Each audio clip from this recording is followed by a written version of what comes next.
హరి ఓం. పరమేశ్వర స్వరూపైన సభకి నమస్కారం. అజాయమానో బహుధా విజాయతే అంటుంది వేదం. పరమేశ్వరుడికి నిజానికి ఒక నామముండదు, ఒక రూపముండదు, ఆయన జన్మ ఎత్తవలసినటువంటి అవసరము ఉండదు. కానీ పరిత్రాణాయ సాధూనాం వినాశాయ చ దుష్కృతాం ధర్మ సంస్థాపనార్థాయ సంభవామి యుగే యుగే. ఎప్పుడెప్పుడు పరమ భాగవతోత్తములైనటువంటి వారు భగవంతుడు ఒక రూపంతో ఆవిర్భవించాలని కోరుకుంటారో అప్పుడప్పుడు ఆ భాగవతుల యొక్క కోరిక తీర్చడం కోసం అవతార స్వీకారం చేస్తూ ఉంటాడు. ఆ క్రమంలోనే పరదేవత కూడా మేనకాదేవి చేసినటువంటి తపస్సుని మెచ్చుకుని ఆమె చేసినటువంటి సువాసిని పూజల చేత ఆవిడ్ని అనుగ్రహించాలని నిశ్చయించినదై మేనకా హిమవంతులకు కుమార్తె అయి జన్మించింది. హిమవంతుడు ఆమెని చూసి పరమ సంతోషాన్ని పొందాడు. అమ్మవారి విషయంలో ఉండేటటువంటి అద్భుతమైనటువంటి స్థితి అది. అందుకే ఆవిడ్ని దేవి అని పిలుస్తారు. దేవి అన్న మాటకు అర్థం ఏంటంటే దివు అంటే ప్రకాశం. ఒకటి ప్రకాశించున్నది, సమస్త చీకట్లు పోగొట్టగలిగినటువంటి జ్యోతిస్వరూపిణి, కాబట్టి గురుమండల రూపిణి. అంతేకాదు ఆమె క్రీడించున్నది, ఆమె ఆడుకుంటూ ఉంటుంది. అందుకే బాలాస్వరూపం. ఏమిటా క్రీడ అంటే మహామాయా విశ్వం భ్రమయసి పరబ్రహ్మ మహిషి. అప్పటికప్పటికి ఆవిడ కూతురు, అప్పటికప్పటికి మరిచిపోతూ ఉంటాడు. మరిచిపోయి కాదు కాదు ఈమె జగన్మాత, నా కడుపున పుట్టింది, నన్ను అనుగ్రహించింది, నా భార్య మేనకాదేవి చేసినటువంటి తపస్సు యొక్క ఫలితంగా మా కుమార్తెగా వచ్చింది తప్ప ఈమె యథార్థమునకు మా కుమార్తె కాదు, ఈమె జగన్మాత అనుకుంటాడు. మళ్ళీ అంతలో నా కుమార్తె అనుకుంటూ ఉంటాడు. శంకరాచార్యుల వారు సౌందర్యలహరిలో ఒక అద్భుతం చేశారు. కరాగ్రీణ స్పృష్టం తుహినగిరిణా వత్సలతయా గిరీశేనోదస్తం ముహురధరపానాకులతయా కరగ్రాహ్యం శంభో ముఖముకురవృంతం గిరిసుతే కథంకారం భ్రూమస్తవ చుబుకమౌపమ్యరహితం అంటారు. అమ్మవారి యొక్క అంగప్రత్యంగములు అన్నిటికీ కూడా ఆయన ఉపమానములు వేశారు పోల్చి. కానీ అమ్మవారి గడ్డం దగ్గరికి వచ్చేటప్పటికి మాత్రం అన్నారు, అమ్మా నీ చుబుకమునకు అంటే నీ గడ్డానికి ఉపమానం వేయడం నా వల్ల కాదమ్మా అన్నారు. ఎందుకు కాదు అంటే ఆయనే చెప్పారు, కరాగ్రీణ స్పృష్టం తుహినగిరిణా వత్సలతయా. హిమవత్ పర్వతం ఒక అధిష్టానమైనటువంటి జీవుడిగా ఉన్నప్పుడు, హిమవంతుడు అన్న పేరుతో తిరుగాడుతున్నప్పుడు, ఆయన కడుపున పార్వతీదేవి కుమార్తెగా వస్తే ఆమె యొక్క చుబుకాన్ని పట్టుకొని అందరికీ అన్నం పెట్టేటటువంటి తల్లి కదూ ఆవిడే. అందరికీ అన్నం పెట్టగలిగినటువంటి అన్నపూర్ణమ్మ యొక్క గడ్డం పట్టుకుని తుహినగిరిణా వత్సలతయా, నా తల్లి కదూ, ఈ పని చేసి పెట్టవు, అల్లరి చేయకమ్మ, నా బుజ్జి కదూ అని ఇలా గడ్డం పట్టుకుని బతిమాలాడు. అమ్మ లోకాలకందరికీ తల్లివా, ఒకడికి కూతురు అయ్యావా, ఆయన నీ గడ్డం పట్టుకుని ఆయన కూతురు అనుకుని బతిమాలాడా. అన్ని లోకాలు ఎలా ప్రవర్తించాలో నువ్వు శాసిస్తావా, నువ్వు తిప్పుతావా మాయలో. అటువంటి దాన్ని పట్టుకుని నువ్వు అలా ఉండకమ్మా, ఇలా ఉండమ్మా అని ఆయన చెప్పాడా బతిమాలి? చెప్పాడు కాబట్టి, తండ్రి కాబట్టి నువ్వు మాట విన్నావా? ఏం ఆడుకున్నావమ్మా? నీ యొక్క మాయకి, నీ యొక్క క్రీడకి, నీ యొక్క ఆటలకి, నీ హద్దులేనటువంటి వైభవానికి ఆ గడ్డం ఒక ఉపమానం. అది ఒకానొకప్పుడు హిమవంతుడు పట్టుకుని బ్రతిమలాడినటువంటి గడ్డం. అదే సమయంలో గిరీశేనూదస్తం ముహురధరపానాకులతయా కరాగ్రీణ స్పృష్టం తుహినగిరిణా వత్సలతయా కరగ్రాహ్యం శంభో ముఖముకురవృంతం గిరిసుతే. పరమశివుడు కామారి అని పేరు, మన్మధుణ్ణి దహించినవాడు. అంత మన్మధుణ్ణి దహించిన వాణ్ణి కూడా ఆకర్షించి పతిగా చేసుకుని పక్కన కూర్చోబెట్టుకుంది ఆవిడ. అందుకని అంతటివాడు కూడా ఆమె గడ్డం పట్టుకుని ఇలా ముఖం పైకెత్తి ఆమె ముఖంలో తన ప్రతిబింబం చూసుకుంటాట. చూసుకుని ముహురధరపానా కొలతయా, ఆమె యొక్క అధరపానాసక్తుడై ఇలా పైకెత్తి ఆమె పెదవుల వంక చూస్తాట. కాముణ్ణి కాల్చినటువంటి శంకరుడి యందు కామమును రగల్చి నీ వంక చూసేటట్టు చూసిన తల్లి, ఆయన నీ యొక్క ముఖంలో కనపడుతుంటాడు. అంటే చూడండి, అద్దంలా ఉంటాయి ఆవిడ చెక్కిళ్ళు అంటారు. శివుడు అమ్మవారి ముఖంలో ప్రతిబింబంగా కనపడతాడు. కాబట్టి నేను ఏమనను, కామారి అయిన శంకరుడు కామార్తుడై నీ గడ్డం పట్టుకుని ఇలా పైకెత్తాడు. ఆయన ముఖం నీ ముఖంలో కనపడింది ప్రతిబింబంగా.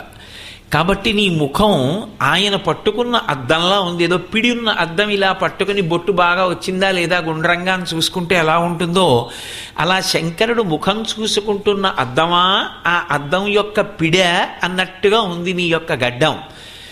ఇన్ని విశేషాలున్న నీ గడ్డానికి నేను ఏమని ఉపమానమేమమ్మా? కుదరదు. అందుకని కథంకారం భ్రూమస్తవ చుబుకమౌపమ్యరహితం, నీ చుబుకము నీ గడ్డమునకు ఉపమానం వేయడం కుదరదు. అంత గొప్ప గడ్డం అమ్మాది. కాబట్టి నేను ఉపమానం వేయట్లేదు అంటూనే పరమశివుడు తన ముఖాన్ని చూసుకునేటటువంటి అద్దానికి పట్టుకునేటటువంటి పిడి అని మళ్ళీ అంతర్లీనంగా ఓ ఉపమానం వేశారు. అందులో అసలు రహస్యం ఏమిటంటే, అమ్మవారు ప్రకృతి స్వరూపిణి కదూ. ఎక్కడుంటాడు విశ్వనాథుడు? విశ్వమునందే ఉంటాడు. విశ్వమే విశ్వనాథుడు. ఈ ప్రకృతి ఎందే పరమేశ్వరుడు కనపడాలి. కాబట్టి అమ్మవారి యందు అయ్యవారు కనపడతాడు అని చెప్పడానికి ఆమె యొక్క ముఖమండలమునందు విశ్వనాథుని యొక్క ప్రతిబింబము కనపడుచున్నది. ఆమె ముఖము అద్దములా ఉన్నది అంటారు శంకర భగవత్పాదులు. అందులో ప్రథమ పాదం ఎవరికి కేటాయించారు అంటే హిమవంతుడికి కేటాయించారు. కేటాయించి లోకాలకన్నిటికీ తల్లి అయినటువంటి నీ యొక్క గడ్డం పట్టుకుని ఇలా చేయి పార్వతి, ఇలా చేయి పార్వతి అని నిన్ను బతిమాలుకుంటూ హిమవంతుడు పట్టుకున్నటువంటి గడ్డం. అంటే హిమవంతుడు పట్టుకున్నాడు కాబట్టి గొప్ప కాదు. ఆయన నేను ఈమె తండ్రిని అనుకుని మురిసిపోయి అంత సంతోషపడడానికి వీలుగా ఆయనకి కూతురుగా నువ్వు ఆడుకుని దేవి అన్న పేరు సార్థక్యం చేసుకున్నావు. అటువంటి గడ్డం నీ గడ్డం అంటారు. కాబట్టి ఆ హిమవంతుడు ఎంత పొంగిపోయాడంటే, నిన్న మీతో మనవి చేశా కదూ, గిరులలోనొక్క గిరినైన నా పేరు వెలగచేసి తిట్లు జలజనయన, నీకు తండ్రినైతి నాకింత చాలదే ఇది మహాద్భుతంబు ఇందువదన. పోతన గారికి ఎలా పడ్డాయో ఆ పద్యాలు, ఎంత అనుభవించాడో మహానుభావుడు. వీరభద్ర విజయంలో చేసిన పద్యం అది. నేను కేవలం ఒక పర్వతాన్ని, అమ్మా లోకంలో ఎంతో తపస్సు చేసిన వాళ్ళే నీకు తండ్రి కాలేకపోతారు. అటువంటిది ఎంత అదృష్టవంతుడమ్మా. గిరిలలోనొక్క గిరినైన నా పేరు వెలయచేసి తిట్లు జలజనయన, హిమవంతుడి కూతురు హైమవతి పార్వతీదేవి అని నా పేరు చిరస్థాయి చేశావు కదమ్మా. పర్వతరాజపుత్రి పార్వతి అని నా పేరుతో కలిపి పేరు పెట్టుకున్నావు. నీకు తండ్రినైతి నాకింత చాలదే, నువ్వు నాకు కూతురయ్యావనలేదు. నువ్వు నాకు కూతురైతే కర్మచేత నువ్వు కూతురుగా పుట్టినట్టు కాదు, నన్ను అనుగ్రహించడానికి నువ్వు నన్ను నీకు తండ్రిని చేసుకున్నావు. కాబట్టి నీకు తండ్రినైతి నాకింత చాలదే ఇది మహాద్భుతంబు ఇందువదన. ఇది నిజంగా మహాద్భుతం. నేను మొట్టమొదటిసారి వీరభద్ర విజయంలో ఈ పద్యం చదివినప్పుడు అసలు ఆనందంతో ఊగిపోయి కాసేపు పుస్తకం కింద పెట్టేసి ఆ హిమవంతుడు పొందిన భావన ఎంత అద్భుతం రా, ఆ కూతుర్ని చూసుకుని ఎంత మురిసిపోయి ఉంటాడో అనుకుని ఆనందం తట్టుకోలేక, ఆ రోజుల్లో ఇంజనీరింగ్ చదువుకుంటోంది నా కూతురు.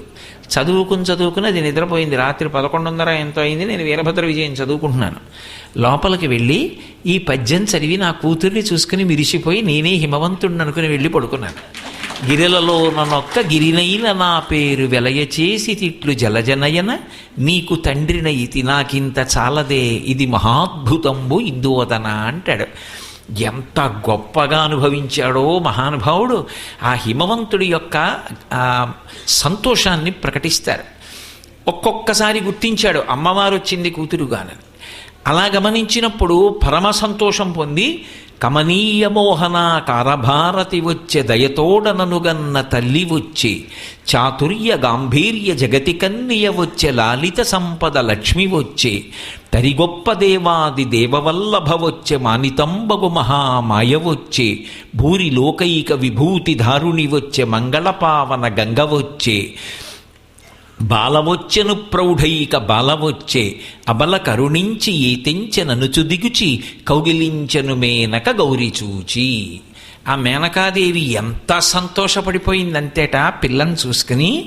హిమవంతుడు ఒక్కొక్కసారి చూసి అనుకుంటాడు, ఈమె నా కూతురు అనుకుంటున్నాను కానీ కాదు, ఈమె జగదంబ నన్ను అనుగ్రహించడానికి వచ్చిందనుకుంటాడు. మేనకాదేవి ఆ పిల్ల ఇంట్లో ఆడుకుంటూ ఉంటుంది బాలాస్వరూపంతో.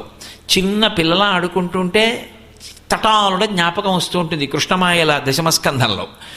అప్పటికప్పుడు ఏదో వెన్న దొంగతనం చేస్తాడు, అప్పటికప్పుడు నోట్లో విశ్వరూపం చూపిస్తాడు, అప్పటికప్పుడు తల్లి మరిచిపోయేటట్టుగా చేసేస్తుంటాడు. అలా మేనకాదేవికి గుర్తొస్తుంటుంది, ఈమె జగదంబ నన్ను అనుగ్రహించింది, కూతురుగా వచ్చింది, బాలగా ఇంట్లో ఆడుకుంటోంది. చిన్న గౌను వేసుకుని ఆ గజ్జెలు పెట్టుకుని గాజులు వేసుకుని, అమ్మ నాకు గొస్సేవా, మనకు గొస్సేవా అని ఓ గొలుసేయించుకుని, అమ్మ నాకు కొప్పు, అమ్మ నాకు పక్కి అంటారు, పరికిణీకి పక్కి అని.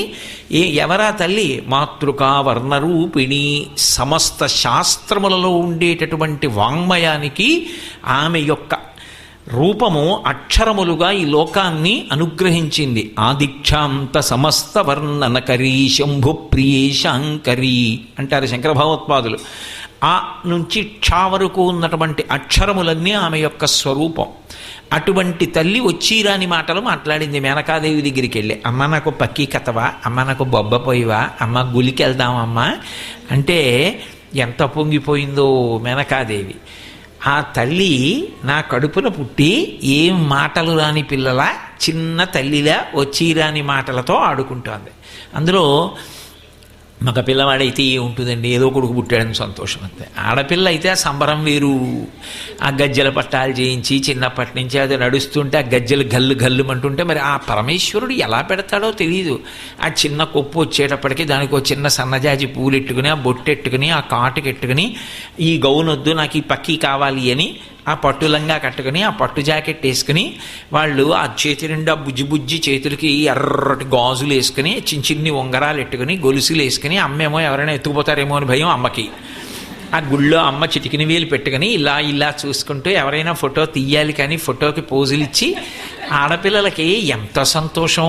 అలంకారం అంటే వాళ్ళదే, ఇంటికి నిండంటే వాళ్ళే. మగపిల్లాడు ఉంటే మాత్రం ఏం చేస్తాం కనుక వాడికి అలంకారం, ఓ నిక్కర వేయాలి, దొక్క వేయాలంతే, మహా అయితే బొట్టెట్టాడు, ఇంకేముంటుంది వాడికి చేయడానికి. అంటే నేను తక్కువ చేశానని కాదు, కానీ అది అందం. అసలు ఇంటి సంతోషం అంతా వాళ్ళ మీద ఆధారపడి ఉందండి. నేనేమి ఇందులో పొగడాలని నేను ఈ మాట అంటలేదు. అసలు ఈ లోకంలో సంతోషమే స్త్రీతో ఉంది. ఇల్లాలు లేని ఇల్లు ఎందుకు పనికి వస్తుంది? ఎందుకో పనికిరాదు. ఆ ఇంట యజమానికి ఏ సంతోషం ఉండదు, ఇల్లాలే సంతోషం. ఆమె ఎంతకాలం ఉంటుందో అంతకాలమే ఆయన జీవితం. ఆమె వెళ్ళిపోయిందా, ఏముందా ఇంటికి వెళ్ళడానికి? ఎవరు పిలిచి అన్నం పెట్టేవాళ్ళు ఎవరు? మీరు బడలిపోయారా అని అడిగేవాళ్ళు ఎవరు? ఈ సౌకర్యం ఈయనకి చెయ్యాలని తాపత్రయపడేవాళ్ళు ఎవరు? ఆమె ఉన్నంతకాలమే ఇల్లు. ఆ ఇంటికి సౌభాగ్యం, ఇంటికి సంతోషం, అసలు ఇంట్లో తిరుగుతుంటే ఆనందం ఆ ఆడపిల్లే. మరి అది పార్వతీదేవి అయితే మాత్రం పిల్లగా వస్తే అదే సంతోషం మేనకాదేవిది. కానీ ఆ వచ్చినది ఎవరు? జగదంబ. అందుకు పొంగిపోయింది మేనకాదేవి. అది జ్ఞాపకం వస్తే ఆవిడంది, కమనీయ మోహన కారభారత వచ్చే దయతోడననుగన్న తల్లి వచ్చి. శంకర భగవత్పాదుల్లాగా పోతన గారికి కూడా సరస్వతీ కటాక్షం అంటే చాలా ఇష్టం. అందుకే ఎక్కడెక్కడ సరస్వతీ స్వరూపం గురించి వచ్చినా ఆయన పరవశించిపోతుంటారు. అసలు సరస్వతీ మంత్రాలన్నింటినీ క్రోడీకరించి పద్యం ఇచ్చిన ఘనత పోతన గారిది కాదు. శారదనీరదిందు ఘనసార పటీరమరాళ మల్లికాహార తుషార ఫైన రజతాచలకాశ ఫణీశ కుంద మందార సుధాపయోధిసిత తామర సామర వాహినీ శుభాకారత నొప్పు నిన్ను మది కానగనెన్నడు కల్గు భారతీ అని అడిగారు. అక్కడ భారతీ అన్న శబ్దమే వేశారు. భరతుని చేత తేబడినది, ఆ ఋషి చేత ప్రతిపాదింపబడినది సర్వశుక్లా సరస్వతి అని. ఈ పిల్ల పుట్టినప్పుడు నల్లకలువల కాంతి, కానీ తత్వతః చూసినప్పుడు మేనకాదేవికి ఆవిడలోనే సరస్వతి కనపడతాం. అందుకే కామాక్షి నలుపు, నల్లగా కనపడే కామాక్షి సరస్వతీ కటాక్షం ఇవ్వాలనుకున్నప్పుడు తెల్లగా సాక్షాత్కరిస్తుంది.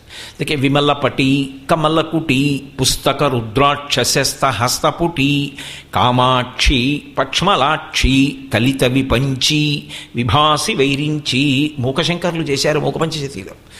కామాక్షి పరదేవతని సరస్వతీ స్వరూపంగా స్తోత్రం చేశారు. ఎంతో గొప్ప శ్లోకం ఆ శ్లోకం. ఇప్పటికీ నేను ప్రతి ప్రవచనానికి దాన్ని ప్రార్థనగా స్వీకరించి దాంతో ప్రార్థన చేస్తే కానీ ప్రవచనం చేయను.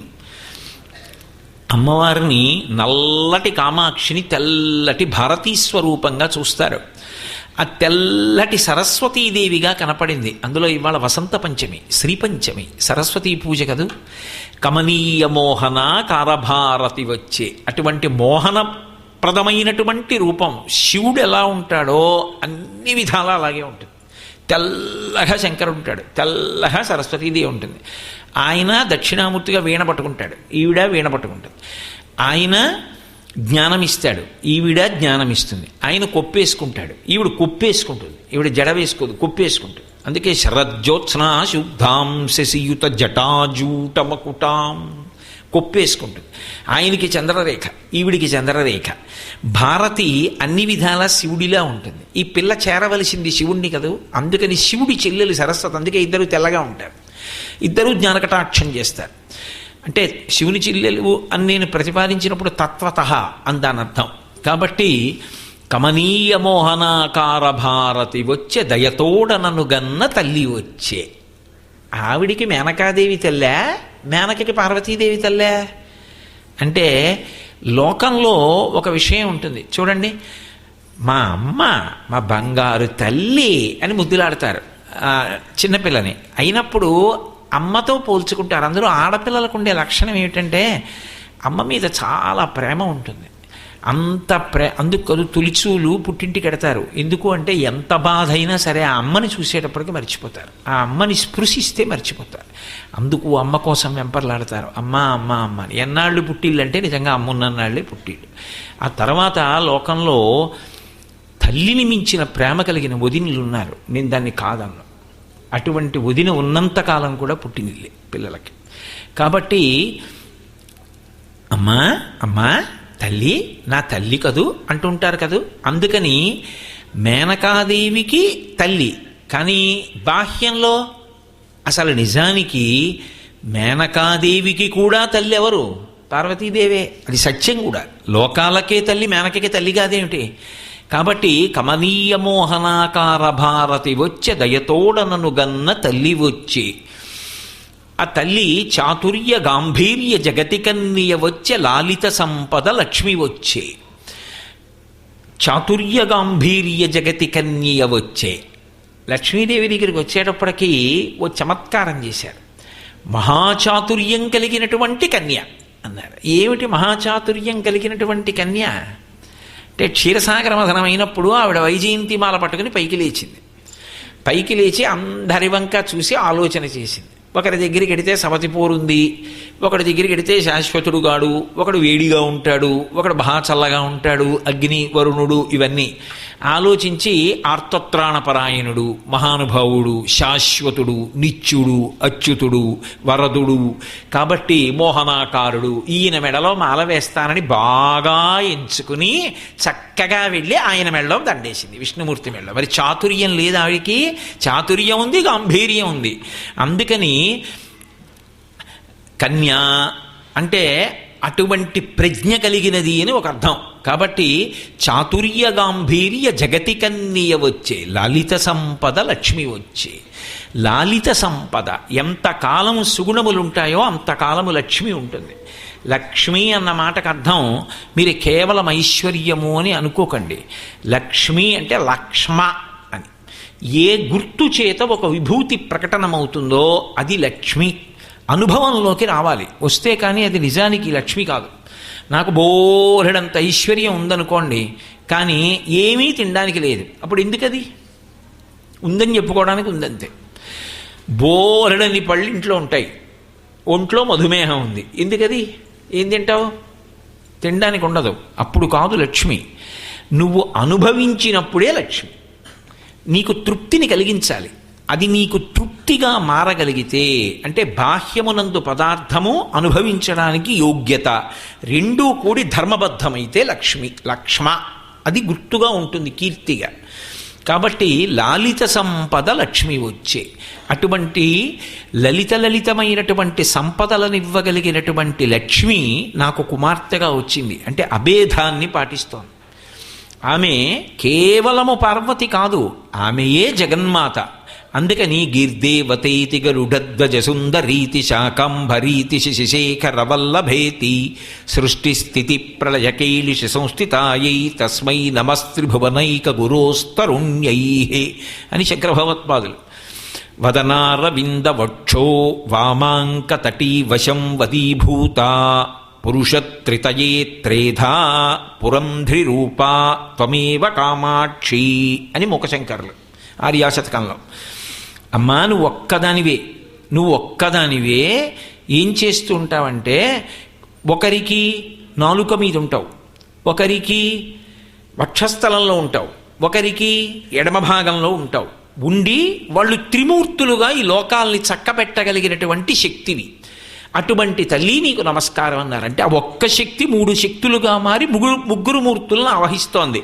కాబట్టి ఆ అభేదతత్వాన్ని దృష్టిలో పెట్టుకుని చేస్తున్నారు పద్యం. ఆ పార్వతి లక్ష్మి, ఆ పార్వతి సరస్వతి.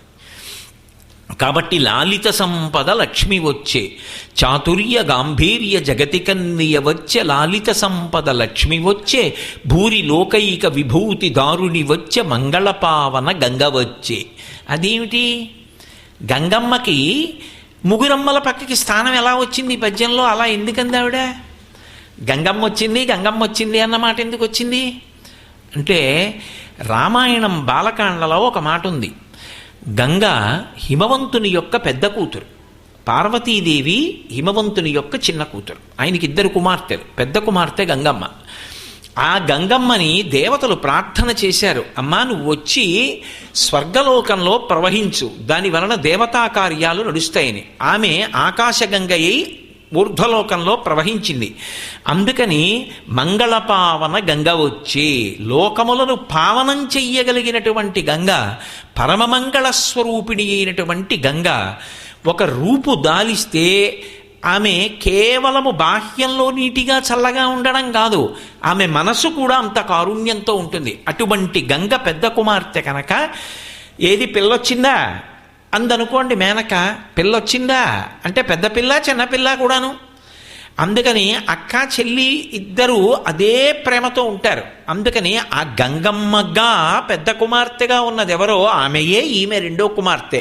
అందుకే మీరు ఒక చమత్కారం ఉంటుంది, విఘ్నేశ్వర నామాల్ని సుబ్రహ్మణ్య నామాల్ని చూస్తే ద్వైమాతురాయ నమః అని విఘ్నేశ్వరుడికో నామం. ఆయనకి 2 తల్లులు ఎక్కడున్నారు అసలు? పార్వతీదేవి యొక్క ఒంటి మట్టిలోంచి కదా వచ్చాడు ఆయన. అయినప్పుడు 2 తల్లులు ఎలా కుదురుతారు? సుబ్రహ్మణ్యుడికి కుదురుతారు. ఎందుకంటే ఆయన గంగలోంచి వచ్చి పార్వతీదేవి శరీరం శరవణతటాకంగా ఉంటే అందులో పడి అందులోంచి పైకి వచ్చాడు కాబట్టి ద్వైమాతురాయ నమః. 2 తల్లులు సుబ్రహ్మణ్యుడికి అన్వయం. మరి విఘ్నేశ్వరుడికి ఎలా అన్వయం? విఘ్నేశ్వరుడికి అన్వయం కుదరదుగా. కానీ విఘ్నేశ్వరుడికి ఎందుకు అన్వయం కుదిరింది అంటే, మా నాన్నగారు గంగమ్మని నెత్తి మీద పెట్టుకున్నారు, నెత్తి మీద పెట్టుకుని గౌరవించారు కాబట్టి ఆయన చేత గౌరవింపబడింది, ఆయన చేత ప్రేమగా చూడబడింది కాబట్టి నేను ఒక తల్లిలా భావన చేస్తానని నమస్కారం చేశాడు. ఆయన సంస్కారం అది. అందుకని ద్వైమాతురాయ నమః తప్ప నిజంగా 2 తల్లులని కాదు. అది విఘ్నేశ్వర సంస్కారాన్ని ప్రకటనం చేస్తుంది. అలా ఇక్కడ గంగమ్మ పార్వతీదేవి రెండు దేవతాంశలు కూడా మేనకని ఉద్ధరించడానికి ఆవిడ కడుపును వచ్చాయి. అందుకే పార్వతీదేవి ఎంత చల్లటిదో, ఎంత కారుణ్యమున్నదో, గంగమ్మ కూడా అంత పావనమైనది, అంత చల్లనిది, అంత మంగళప్రదురాలు, అంత సౌశీల్యవతి, అంతటి కారుణ్యమూర్తి. అందుకే మీరు చూడండి, ఇద్దరూ కలిసి వచ్చే సందర్భం ఒక చోట ఉంది. ఇద్దరూ వచ్చి తరింప చేస్తుంటారు. ఇద్దరూ వచ్చి కన్న తల్లులుగా తరింపచేసే సందర్భం ఎక్కడుంటుంది అంటే ఒక్క కాశీపట్టణంలో ఉంటుంది. కానీ అలా తరించిన వాడికి చెప్పడానికి ఉండడు. అదొక్కటే తేడా. ఎందుకని అంటే కాశీపట్టణంలో ప్రాణోత్క్రమణం అయిపోతుంటే ఎలా ఉంటుందో కాశీఖండంలో వర్ణించాడు శ్రీనాథ మహాకవి. ఆఖరి ఊపిరికి వచ్చేసి ఇంకా దగ్గర పడిపోయి మనసు ఇంద్రియముల యొక్క శక్తిని అంతటినీ మూట కట్టేసి వెళ్ళిపోవడానికి దారి వెతుక్కుంటుంటే, కాశీపట్టణంలో ప్రాణం విడిచిపెట్టేసేవాడు ఎవరుంటాడో వాడు ఊపిరి అందక ఆయాసపడి ఒళ్ళు చెమట పట్టేస్తుంటేట, అప్పుడు పాలిండ్లు కదలంగ పసిడిపయ్యద వీచు అచలాధిపుని కూర్మి ఆడుబిడ్డ ధూత్కారమునరించి తొండంబు ముక్కున శీకరారావంబు జిలుకుడుంటి. అలాగే ప్రథమోత్తముండు భృంగి భయరక్షణార్థంబు పాలాగ్రమున తీర్చు భసితరీగ. గంగమ్మ సాకార రూపమును పొంది వామహస్తమున నిమురు మంగళ గంగ.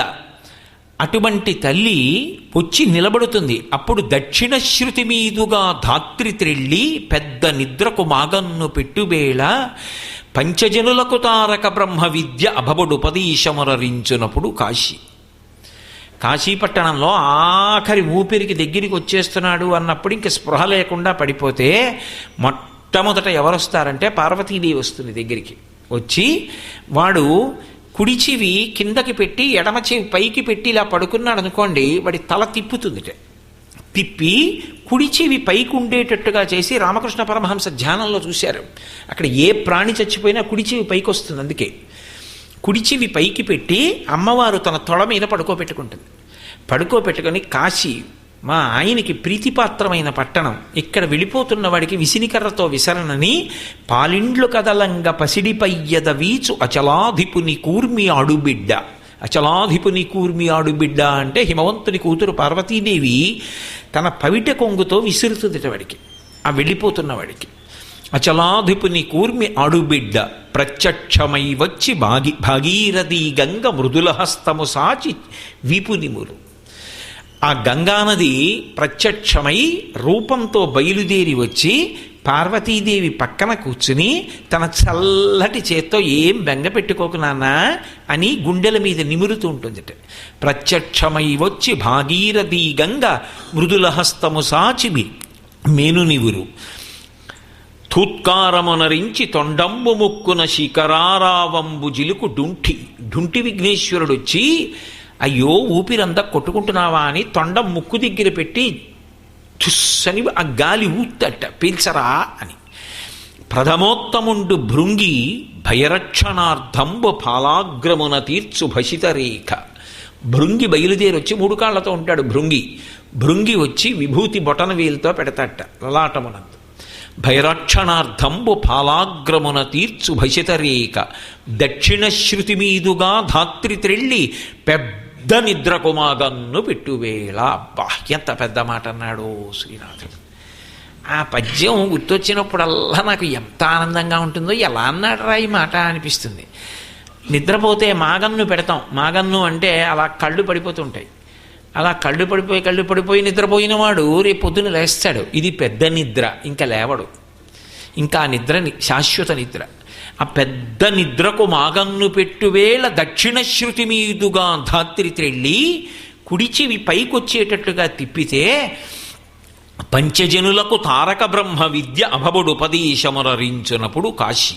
పాశంచ ఘంటాం అని గంటలు మోగుతుండగా శంకరుడు వచ్చి మోకాళ్ళ మీద కూర్చుని వంగి ఆ కుడి చెవిలో తారకం చెప్తాట. తారకం చెప్పి ఆఖరి ఊపిరిలో పలికించి ఆ వెళ్ళిపోతున్న జీవుడు ఊపిరందట్లేదన్న బాధ కన్నా పవిట పెట్టి విసురుతున్న పార్వతీదేవిని, ఒళ్ళు నిమురుతున్న గంగమ్మని, ముక్కు దగ్గరికి తొండం పెట్టి గాలి ఊదుతున్న విఘ్నేశ్వరుణ్ణి, ఆ పైన బొటనవేలుతో నుదుటి మీద విభూతి పెడుతున్నటువంటి భృంగిని, సాక్షాత్ శంకరుడు వచ్చి వంగి చెవిలో ప్రణవం ఆ తారకం చెప్తుంటే ఆ తారకాన్ని శంకరుడు ఇచ్చినటువంటి ఆ ఉపదేశాన్ని ఆఖరి ఊపిరిలో పలుకుతూ పరమ సంతోషంతో పరమేశ్వరుని యందు ఐక్యమైపోతాడు కాశీపట్టణంలో. కాబట్టి ఇద్దరూ కలిసి వచ్చేది కాశీపట్టణంలోని. కాబట్టి ఆ తల్లి వచ్చినప్పుడు భూరి లోకైక విభూతిదారుడి వచ్చే మంగళపావన గంగ వచ్చే, తరిగొప్ప దేవాది దేవవల్లభ వచ్చే, మానితంబగు మహామాయ వచ్చే. ఏం మాట వేసేశారు! తరిగొప్ప దేవాది దేవవల్లభ వచ్చే, ఆమె పరబ్రహ్మమునకు మహిషి. అటువంటి తల్లి మహామాయా విశ్వంభ్రమయసి పరబ్రహ్మ మహిషి, మహామాయాస్వరూపిణి అయి లోకాలనన్నిటినీ తిప్పుతూ ఉంటుంది. అలా తిప్పుతున్న తల్లి ఒక రూపాన్ని పొంది నా కడుపున పుట్టి ఆడుకుంటోంది. ఏమి భాగ్యం నా ఇంట్లో! నిజంగా ఈ పద్యం కడుపుతో ఉన్న వాళ్ళు నేర్చుకోవాలి. నేర్చుకుని ఇంట ఆడపిల్ల పుట్టినప్పుడు ఈ పద్యాలు చదువుకోవాలి కదా. కాబట్టి అసలు నిజానికి నన్ను అడిగితే కడుపుతో ఉన్నప్పుడు నేర్చుకుని ఈ పద్యాలు ఒకటికి మాటలు చదువుకుని సంతోషిస్తుంటే మహాతేజోవంతమైన సంతానం కలుగుతుంది. కాబట్టి అటువంటి తల్లి బాలవచ్చెను ప్రౌఢైక బాలవచ్చే, తల్లి వచ్చెను నన్నేల తల్లి వచ్చే అబల కరుణించి ఏ తెంచె ననుచు దిగుచి కౌగిలించెను మేనక గౌరి చూచి. ఆ గౌరిని చూచి నారదుడు చెప్పాడు, ఈమె పుట్టినప్పుడు కాళీ అన్న పేరుతో ఉంటుంది కానీ గౌరీ అన్న పేరుతో విఖ్యాతి చెందుతుంది అన్నాడు. అందుకని అదిగో ఆ గౌరీ, ఆ తల్లి, ఆ అబల నా ఇంట పుట్టింది, నేనెంత అదృష్టవంతురాల్ని అనుకుని ఆనందం పట్టలేక పద్యం పూర్తి చేయడంలో ఉన్నటువంటి గొప్పతనం అది. ఇంతకు ముందు కనపడందైతే ఆర్తి పొంగిపోయింది అనుకోండి, భగవంతుడి చూడాలి ఏ గుడికో వెళ్ళి చూస్తూ అలా సంతోషంతో నిలబడిపోతాం. ఎదురుగుండా ఉన్న పిల్ల అంతా ఇలా అనిపించేసి ప్రేమ పొంగిపోతే ఒక్కసారి తల్లి గట్టిగా కౌగిలించేసుకుని ముద్దులు పెట్టేసుకుంటుంది కదా. అందుకని తల్లి వచ్చెను నన్నేల తల్లి వచ్చే బాల వచ్చెను ప్రౌఢైక బాల వచ్చే అబల కరుణించి ఏ తెంచె ననుచు దిగుచి కౌగిలించెను మేనక గౌరి చూచి. ఏం పూర్తి చేశారు పద్యాన్ని? కౌగిలించేసుకుని గట్టిగా పిల్లని ముద్దులు పెట్టేసుకుని మురిసిపోయిందట మేనకాదేవి. ఏమి సౌభాగ్యం, ఏమి అదృష్టం ఆ మేనకాదేవిది నిజంగా. మరి శంకరాచార్యులు వారు వేశారు పాదం అంటే శ్లోకంలో వీరు. కాబట్టి అంత గొప్ప పద్యరచన చేశాడు మహానుభావుడు. ఆ పద్యాలలో శాశ్వతంగా శబ్దస్వరూపంలో శాశ్వతుడై ఉండిపోయారు పోతన గారు. నేను ఈ చదువుతున్న పద్యాలు వీరభద్ర విజయంలో. కాబట్టి ఆ తల్లి గురించి చెప్తూ అంత అందంగా చెప్తారు. కమనీయ మోహన కారభారతి వచ్చే దయతోడనను గన్న తల్లి వచ్చే చాతుర్య గాంభీర్య జగతి కన్నియ వచ్చే లాలిత సంపద లక్ష్మి వచ్చే చాతుర్య గాంభీర్య జగతి కన్నియ వచ్చే లాలిత సంపద లక్ష్మి వచ్చే భూరి లోకైక విభూతి దారుణి వచ్చే మంగళపావన గంగ వచ్చే తరిగొప్ప దేవాది దేవవల్లభ వచ్చే మానితంబగు మహామాయ వచ్చే తల్లి వచ్చెను నన్నేల తల్లి వచ్చే బాల వచ్చెను ప్రౌఢైక బాల వచ్చే అబల కరుణించి ఏ తెంచెనను చుదిగుచి కౌగిలించెను మేనక గౌరి చూచి అని ఆ మేనకాదేవి పొంగిపోతోంది. నరదేవాసుర పూజితాంఘ్రియుగళా నారాయణీ శాంకరి కరుణాపూరిత మానసా త్రినయనీ కళ్యాణయుక్త నిశాచర దర్పోన్నత సంహరీ సదమలా చండార్చిని యోగిని తరుణీ ఆగమవందిత భగవతీ తల్లి జగన్మోహిని అని హిమవంతుడు పొంగిపోయాడు. ఆయనకి జ్ఞాపకం రాదు మరి. ఒక్కొక్కసారి చూసినప్పుడు జగదంబ సాక్షాత్తు ఆ పరదేవత నా కడుపున పుట్టి ఇంట్లో ఆడుకుంటోంది. ఎంత పొంగిపోయాడో అమ్మా, ఎంత అదృష్టవంతుడమ్మా. నీ కాలి గోటి కాంతి లభ్యం కాదే నకదీదితి సంచన్నన మజ్జనతమోగుణ. నీ కాలి చిటికిన వేలుకున్నటువంటి గోటి కాంతి ప్రసరించినంత మాత్రం చేత కొన్ని కోట్ల జన్మల నుంచి తరువుకొస్తున్నటువంటి తమోగుణం ధ్వంసమైపోతుందే. అటువంటి తల్లి వినా ఇంట ఏమీ తెలియని బాలగా ఆడుకుంటున్నావా పట్టుపావడా కట్టుకుని అని. నరదేవాసుర పూజితాంఘ్రియుగళా నారాయణీ శాంకరి. ఏమి మాటలు వేశారు! నరదేవ అసుర పూజితాంఘ్రియుగళా, అది అమ్మవారి యొక్క తత్వం. ఆ తల్లి అందరు బిడ్డలకి తల్లి. ఆ బ్రహ్మకీట జనని అంటాడు వ్యాసుడు. ఆమె బ్రహ్మ మొదలు చిన్న కీటకం వరకు ఆమెయే తల్లి. ఆమెకు బిడ్డలు కాని వారు ఎవరు లేరు. అందుకే దృశాద్రాఘీయస్యాదరదళిత నీలోత్పల రుచా దవీయంసం దీనం స్నపయ కృపయా మమపి శివే అనీనాయం ధన్యో భవతి నచతే హానిరియత వనేవా హర్మ్యేవా సమకర నిపాతో హిమకరః అంటారు శంకర భగవత్పాదులు. దృశాద్రాఘీయస్యాదరదళిత నీలోత్పల రుచ. ఈ బ్రహ్మాండములు ఎంతవరకు ఉన్నాయో అంతకన్నా ఎక్కువ దూరం చూసుకుంటూ ఉంటుంది ఆవిడ. ఎందుకని నా బిడ్డలందరూ ఎలా ఉన్నారని అంత దూరం ఇలా కూర్చుని ఇలా ఇలా కళ్ళు తిప్పుకుంటూ చూసుకుంటూ ఉంటుంది. దాని మీద 100 శ్లోకాలు చేశారు. కటాక్ష శతకము అని ఆ కనుగుడ్డి ఇక్కడికొచ్చి రావడం మీద మూకశంకర్లు 100 శ్లోకాలు గుక్క తిప్పుకోకుండా చెప్తే అదే కటాక్ష శతకం అయింది. కాబట్టి ఆ తల్లి దృశాద్రాఘీయస్యాదరదళిత నీలోత్పల రుచ. అందరూ నీ బిడ్డలే కదమ్మా. ఎవరు బిడ్డలు? నర దేవ అసుర. దేవతలు ఆమె బిడ్డలే, నరులు ఆమె బిడ్డలే, రాక్షసులు ఆమె బిడ్డలే. నాకు 4 కొడుకులు ఉన్నారనుకోండి, 3 ఐఏఎస్ ఐపీఎస్ ఐఎఫ్ఎస్ చదివి ఒకడు జేబు దొంగ అనుకోండి, నా షష్ఠి పూర్తికి వాడిని పిలవాలి. వాడు వస్తాడు, అది వాడి హక్కు. నాన్నగారి షష్ఠి పూర్తని. వాడు జేబు దొంగ. వాడు జేబు దొంగ అయ్యాడని నా కొడుకు కాకుండా పోతాడా? కాకపోతే వాడి సంస్కారం మారాలి, వాడు మంచివాడు కావాలి అని నేను పరితపిస్తానంతే, భగవంతుణ్ణి ప్రార్థిస్తాను. అలా భగవంతుడు లోకములకన్నిటికీ తండ్రి అయినప్పుడు కొంతమంది ఆయనకి బిడ్డలు కాకుండా ఎలా పోతారు అసలు? అందుకే ప్రమదగణముల దగ్గర నుంచి భూత ప్రేత పిశాచ గణములన్నీ కూడా ఆయననే అనుగమించి వెడుతుంటాయి. వెళ్ళడానికి కారణం ఆయనే తండ్రి సమస్త సృష్టికి. వాగర్ధ వివ సంపృక్తవు వాగర్ధ ప్రతిపత్తయే జగత పితరవు వందే పార్వతీ పరమేశ్వరవు అన్నాడు కాళిదాస మహాకవి. సమస్త లోకములకు వాళ్ళిద్దరూ తల్లిదండ్రులైతే ఇందులో చీమకి ఆయన తండ్రి కాడండి, ప్రేతానికి ఆయన తండ్రి కాడండి, పిశాచానికి ఆయన తండ్రి కాడండి, ప్రమదగణాలకు ఆయన తండ్రి కాదండి అంటే మరెవరు? ఆయనే తండ్రి. అందుకే అందరూ ఆయన్ని పూజ చేస్తారు, అందరూ ఆవిడ్ని పూజ చేస్తారు. ఈ పూజ చేయడంలో భక్తి ప్రధానంగా తీసుకుంటాడు తప్ప ఆ తండ్రితనం ఉన్నవాడు కాబట్టే అధికారాన్ని నిర్ణయం చేసి తీసుకునేటప్పుడు ఒకే సమర్థతని గీటురాయిగా పెట్టడు. అందుకే ఒక్కొక్కడికి ఒక్కొక్క సమర్థత ఉంటుంది. అందుకే చూడండి, అందరికన్నా చనువు ఎవరు? ఇంకా నాన్నగారి దగ్గర కూడా కొంచెం భయం ఉంటుంది. అమ్మో నాన్నగారికి కోపం వస్తుందేమో అన్న భయం ఉంటుంది. తండ్రితనంలోనే ఆ గాంభీర్యం ఉంటుంది. కానీ తల్లితనంలో స్వాతంత్ర్య బుద్ధి ఉంటుంది. అమ్మకి కోపం వచ్చినా అది తాటాకమంట, అమ్మ దగ్గరికి చాలా చనువుగా వెళ్తారు. అలా వెళ్ళకపోతే అమ్మే కాదు. కాబట్టి ఆవిడికి అన్ని పేర్లు అందుకు వచ్చాయి. పెద్దింటమ్మ, పేరంటాలమ్మ, తలుపులమ్మ, మరిడమ్మ, నూకాలమ్మ, ఇన్ని పేర్లు ఎందుకు వచ్చాయి? ఎక్కడ చూడండి ఏమీ చేతకానివాడు ఆవిడ పూజే చేస్తాడు. తలుపులమ్మ, నాకు ఐశ్వర్యం కావాలంటే ఆవిడ తలుపు తీస్తే వస్తుంది, యోగకారిణి ఆమె. పెద్దింటమ్మ, ఓ ఊరు మొదలెట్టినప్పుడు మొట్టమొదట ఇల్లు కట్టుకుంటున్నవాడు ఊరి పొలిమేరలో ఓ రాయి పెట్టి పసుపు రాసి 3 గీతలెట్టో బొట్టెడతాడు. అమ్మ ఉంది ఇక్కడ, నేను బిడ్డను ఉన్నాను, అమ్మ ఉంది, నాకేం భయం అంటాడు. కాబట్టి పెద్దింటమ్మ. ఆ తర్వాత ఆ ఊరు పెరిగింది, కానీ ఆవిడ అలాగే ఉంది, ఆవిడ సంతానమే ఇదంతా. కాబట్టి పెద్దింటమ్మ. ఊళ్ళో ఏదైనా పేరంటం చేశారనుకోండి, ముందు ఆవిడికి వెళ్ళి వాయినం ఇస్తారు. పేరంటాలమ్మ, ఆవిడ నిత్య సువాసిని. ఆవిడ సువాసినిత్వానికి భంగం ఉండదు, పెద్దదైపోయిందని. ఎందుకంటే ఆవిడ యొక్క చెవులకు తాటంకములు సూర్యచంద్రుడు కాబట్టి ఆవిడ భర్తకి ఎప్పుడూ కాలంలో లోపం రాదు. సుధాప్యాస్వాద్య ప్రతిభయజరా మృత్యుహరిణీం విపద్యంతే విశ్వే విధిశతమఖముఖాద్యాది విశద కరాళం యక్ష్వేళం కబళతవ తక్కాల కలనాన శంభోస్తన్మూలం తవ జనని తాటంక మహిమ అంటారు శంకర భగవత్పాదులు. ఆమె యొక్క తాటంకముల మహిమ పరమశివుని యొక్క ఆయుర్దాయానికి లోటు రాదు. కాబట్టి నిత్య సువాసిని.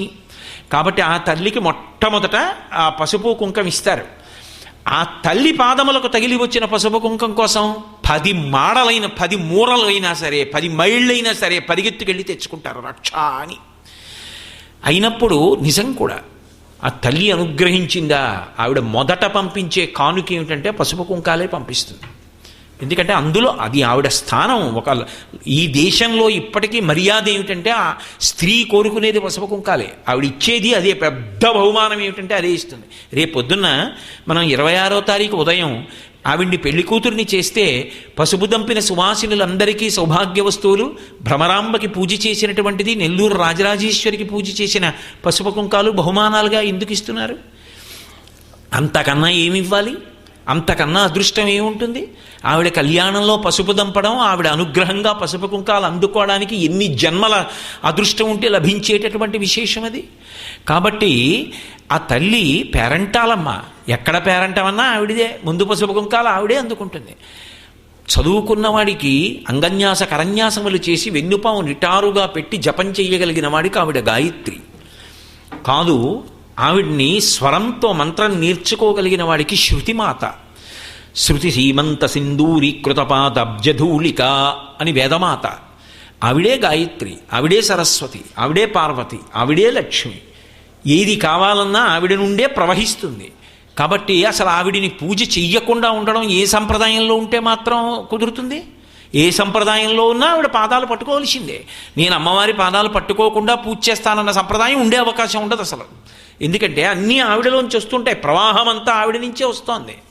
కాబట్టి ఆమె యొక్క పూజ చెయ్యకుండా ఉండడం కుదరదు, ఆమె పూజ ఇలాగే చెయ్యాలనడం కుదరదు. ఎవడి సమర్థతని బట్టి వాడు చేస్తాడు. ఊరి చివర పేరంటాలమ్మని ఉంటుంది, పెద్దింటమ్మని ఉంటుంది. అక్కడికి బట్టికెళ్ళి ఇంత పసుపు కుంకం వేసి నమస్కారం పెడతాడు రైతు. ఆయన శ్రీ సూక్తం చెప్పాలంటే ఎలా చెప్తాడు? ఆవిడ అంగీకరిస్తుంది. ఆవిడ అనుగ్రహిస్తుంది అంతే. అది రాయి కాదు, అమ్మవారు. అది మన భావన. ఆ భావన చేత అనుగ్రహిస్తుంది. అందుకే భావనామాత్ర సంతుష్టాయై నమో నమః అని లలితాష్టోత్తరం. అటువంటి తల్లి కనుక ఆమె అందరికీ తల్లి. అందుకే అన్ని రూపాలు తీసుకుంటుంది. వేప చెట్టులో ఉంటుంది, మామిడి చెట్టులో ఉంటుంది, రావి చెట్టులో ఉంటుంది, జంట నాగులలో ఉంటుంది, సర్వమంగళాస్వరూపంలో ఉంది, గౌరిలో ఉంది, లక్ష్మిలో ఉంది, సరస్వతిలో ఉంది, గంగలో ఉంది, యమునలో ఉంది, గోదావరిలో ఉంది, భూమిలో ఉంది, గాలిలో ఉంది, నిప్పులో ఉంది, అంతటా ఉంది. ఆమె లేనిది ఇది. ఎవడి సమర్థతని బట్టి వాడు పూజ చేశాడు. ఎవడు ఏ సమర్థతతో పూజ చేసినా అనుగ్రహించడం ఆవిడ లక్షణం. కారణం జగన్మాత కనుక, తల్లి కనుక. ఎంత పెద్ద మాట అన్నాడండి. ఆ మాట వంటి దానివి ఆడుకుంటున్నావా నా కూతురుగా నా ఇంట్లో? ఏమనుగ్రహించావమ్మా? నరదేవాసుర పూజితాంఘ్రియుగళ నారాయణీ శాంకరి. నారాయణ స్వరూపం నువ్వే కదమ్మా. పుంస్వరూపంగా ఉంటే ఆయన, స్త్రీ స్వరూపంగా ఉంటే నువ్వు. ఇద్దరూ అవతార స్వీకారం చేసి రాక్షస భంజనం చేస్తుంటారు, లోకములను రక్షిస్తూ ఉంటారు. మళ్ళీ మీరు నన్ను అడగచ్చు, మరి రాక్షస భంజనం ఏమిటండి అని అడగచ్చు. వాడు ఇంకా పాపం కట్టుకోకుండా కారుణ్యంతో అక్కడి నుంచి విడిపిస్తూ ఉంటుంది. కాబట్టి నారాయణీ శాంకరి, ఓ తల్లి, కరుణాపూరిత మానసాత్రినయనీ కళ్యాణయుక్త, ఎప్పుడు పరమకారుణ్యంతో ఉంటుందిట ఆవిడ యొక్క మనస్సు. అందుకే శంకరాచార్యులు గారు ఒక అద్భుతం చేశారు సౌందర్యలహరిలో.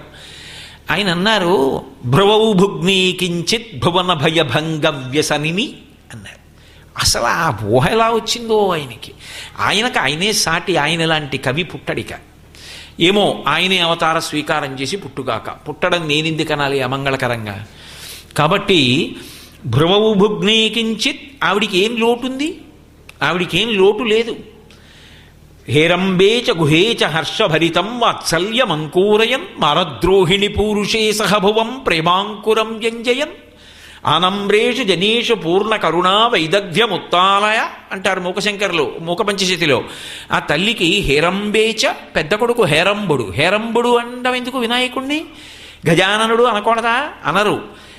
స్త్రీ ఏం కోరుకుంటుందంటేట, తన కడుపున పుట్టినటువంటి కొడుకు తన భర్తకి ఆసరాయి, నాన్నగారండి మీకెందుకు నాన్నగారండి, నేనున్నాను కదా నాన్నగారండి, మీరు బడలిపోకండి నాన్నగారండి, మీరు ఆరోగ్యంగా మీరు అలా ఉంటే నాకు చాలండి, మాకు మా నాన్నగారు ఉండడం కావాలి, నాన్నగారు మీరు అలసిపోవద్దు, నేను పెద్దవాడిని అయ్యాను కదా, నన్ను కష్టపడి పెంచి పెద్ద చేశారు కదా, నేనున్నాను కదా, మీ రెక్క మీ భుజం మీద వెయ్యండి, వేసి మీరు విశ్రాంతి పొందండి, అంతేకాని మీరు ఎందుకు అలా అలసిపోతారు అని రోజు తండ్రి పక్కన కూర్చుని మాట్లాడేటటువంటి ప్రేమ కలిగినటువంటి కొడుకు తన కడుపున పుడితే, అమ్మయ్యా ఆయనకి ఆసరా అయ్యాడు. పురుషుడు ఇంత కష్టపడి పెంచి పెద్ద చేశాడు బిడ్డల్ని, ఆయనకి ఆసరా అయ్యే కొడుకుని కన్నాననుకొని పొంగిపోతుందట. హేరంబుడు అంటే ఎప్పుడూ శివుడి పక్కన కూర్చునే లక్షణం ఉంటుంది కాబట్టి వినాయకుడికి హేరంబుడు అని పేరు. అంత గొప్ప కొడుకుని కన్నానని పొంగిపోతుంట అమ్మవారు. పెద్ద కొడుకు అంత గొప్పవాడు, ఎప్పుడూ ఆయన దగ్గర కూర్చుంటాడు. చాలతో అటువంటి కొడుకుని కనిచ్చాను. గుహేచ రెండోవాడు మహాజ్ఞాని, జ్ఞానజ్యోతి. గుహేచ ఇక్కడ ఉంటాడు ఆత్మగుహలో జ్ఞానిగా అంతర్ముఖుడై. కాబట్టి గుహేచ హర్షభరితం, ఇద్దరు కొడుకులు అంత గొప్పవాళ్ళని సంతోషంట. వాత్సల్యమంకూరయన్ మారద్రోహిణి పూరుషే సహభువం ప్రేమాంకురం వ్యంజయన్. భర్త చూస్తే కాముణ్ణి కాల్చేశాడు, కాలుణ్ణి తన్ని అవతల బారేశాడు. అంత గొప్పవాణ్ణి తన తపస్సు చేత వశం చేసుకుని భర్తృస్థానంలో పక్కన కూర్చోబెట్టుకున్నందుకు అంత గొప్పవాడు మా ఆయన అని చెప్పి పొంగిపోతుంది. అంతా బాగానే ఉంది కానమ్మా, మరి నువ్వు ఆదిశక్తివిగా, నీ దగ్గర బోలెడంత శక్తి ఉందిగా, పెద్ద అబ్బాయికి ఉపయోగించవలసిన అవసరం లేదు గొప్పవాడు, రెండో వాడికి ఉపయోగించవలసిన అవసరం లేదు చాలా గొప్పవాడు, భర్త గారికి ఉపకారం చేయడానికి అవసరం లేదు అంతకన్నా గొప్పవాడు, మరి ఏం చేస్తావమ్మా శక్తి అంతా అంటే ఆనమ్రేషు జనేషు పూర్ణ కరుణా వైదగ్ధ్యముత్తాలయ. ఎవడైనా వచ్చి అమ్మా అంటాడా అని చూస్తూ ఉంటుంది, వాడిని అనుగ్రహించేద్దాం ఈ శక్తి పెట్టి, లేకపోతే ఏం చేసుకోని ఈ శక్తి అంతా. మూకశంకర్లు అమ్మవారిని స్తోత్రం చేశారు. శంకరాచార్యులు వారు అన్నారు, భ్రుమౌ భుగ్నే కించిత్ భువన భయభంగ వ్యసనిని అన్నారు. అమ్మ ఇన్నున్నదానివి నువ్వు ఇలా ముడేయడం ఎందుకు? నేను ఏదో అలా కూర్చొని ఇలా ముడేసాను అనుకోండి కనుబొమలు, ఏదో ఆలోచిస్తున్నానని గుర్తు, ఏదో ఆలోచిస్తున్నానంటే ఏదో సమస్య వచ్చింది, సమస్య వస్తే కదా ఆలోచించడం, లేకపోతే ఏదో జ్ఞాపకం రాకపోతే ఆలోచించాలి. జ్ఞాపకం రాకపోవడం సమస్యే. భూపసభాంతరాళ మన పుష్కళవక్షతురత్వమాజి మహాపటుశక్తియున్ యశమునందలు రక్తియు ప్రకృతి సిద్ధ గుణంబులు సజ్జనాళికిన్నని తీరా సభలోకి వచ్చి కూర్చున్న తర్వాత పద్యం గుర్తు రాకపోతే వాడు బతుకు ఏమైపోతుంది, పుస్తకం దగ్గర లేకుండా. కాబట్టి ఆ జ్ఞాపకం రాకపోతే పెద్ద సమస్య కాదప్పుడు. కానీ అలా సమస్య వచ్చిందనుకోండి, అప్పుడు ఏం చేస్తాం అంటాం, అంటే సమస్య ఆలోచన ఇలా కనుబొమలు ముడివేస్తాడు. అది ఏ సమస్య కానివ్వండి, వెంటనే ఆలోచిస్తున్నప్పుడు ఇలా పెట్టి కనుబొమలు ముడిసి ఆలోచిస్తారు. అమ్మవారు కూడా ఇలా ఉంటుందట. నీకేం సమస్య ఉందమ్మా ఆలోచించడానికి, ఎందుకు వేసావు ముడి అంటే, ఆవిడ ఇలా అందనుకోండి మనం తట్టుకోలేము. ఇలా చూసిందంటే ఎదురుగుండా ఉన్నవాడు పడిపోతాడని గుర్తు. ఆవిడ ఇలా అందనుకోండి లోకాల్లో ఏమైపోయాయని గుర్తు. ఉన్మేష నిమిషోత్పన్న విపన్న భువనావళి. మరి ఇలా అందంటే కళ్ళు కొద్దిగా మూసి ఇలా చూస్తూ ఇలా అంటారు, అంతేగాని ఇలా చూస్తూ కనుబొమలు ముడేయలేము.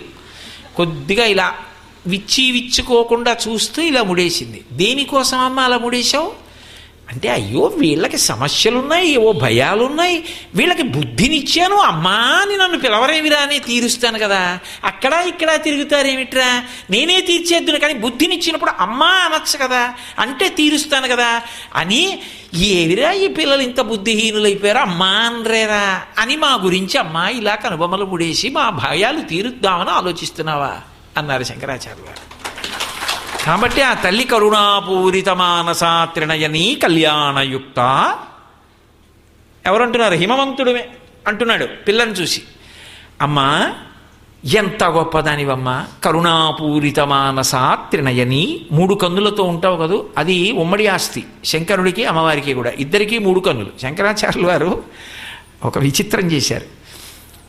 త్వయాహృత్వా వామం అపరిపరితృప్తేన మనసా అన్నారు. అమ్మవారి దగ్గరికి వెళ్ళి పక్కన కూర్చుని, అమ్మ ఏమనుకోకొని ఈ దొంగతనం నాకు తెలిసిందన్నారు. ఆవిడ నవ్వి, శంకరా నేను దొంగతనం చేశానండి. అమ్మ చేయలేదు. చేశావు. ఎక్కడ చేశానండి? అమ్మ శివుడు నీకు ఎంత ఇచ్చాడు శరీరంలో? సగం ఇచ్చాడు. మరి మిగిలిన సగం ఏది? కనపట్టలేదు.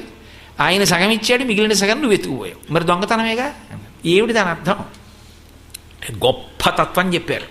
శంకరుడు తెల్లగా ఉంటాడు, స్ఫటికమణి నిభం. సగం శరీరం పుచ్చుకో అన్నాడు పార్వతీదేవిని.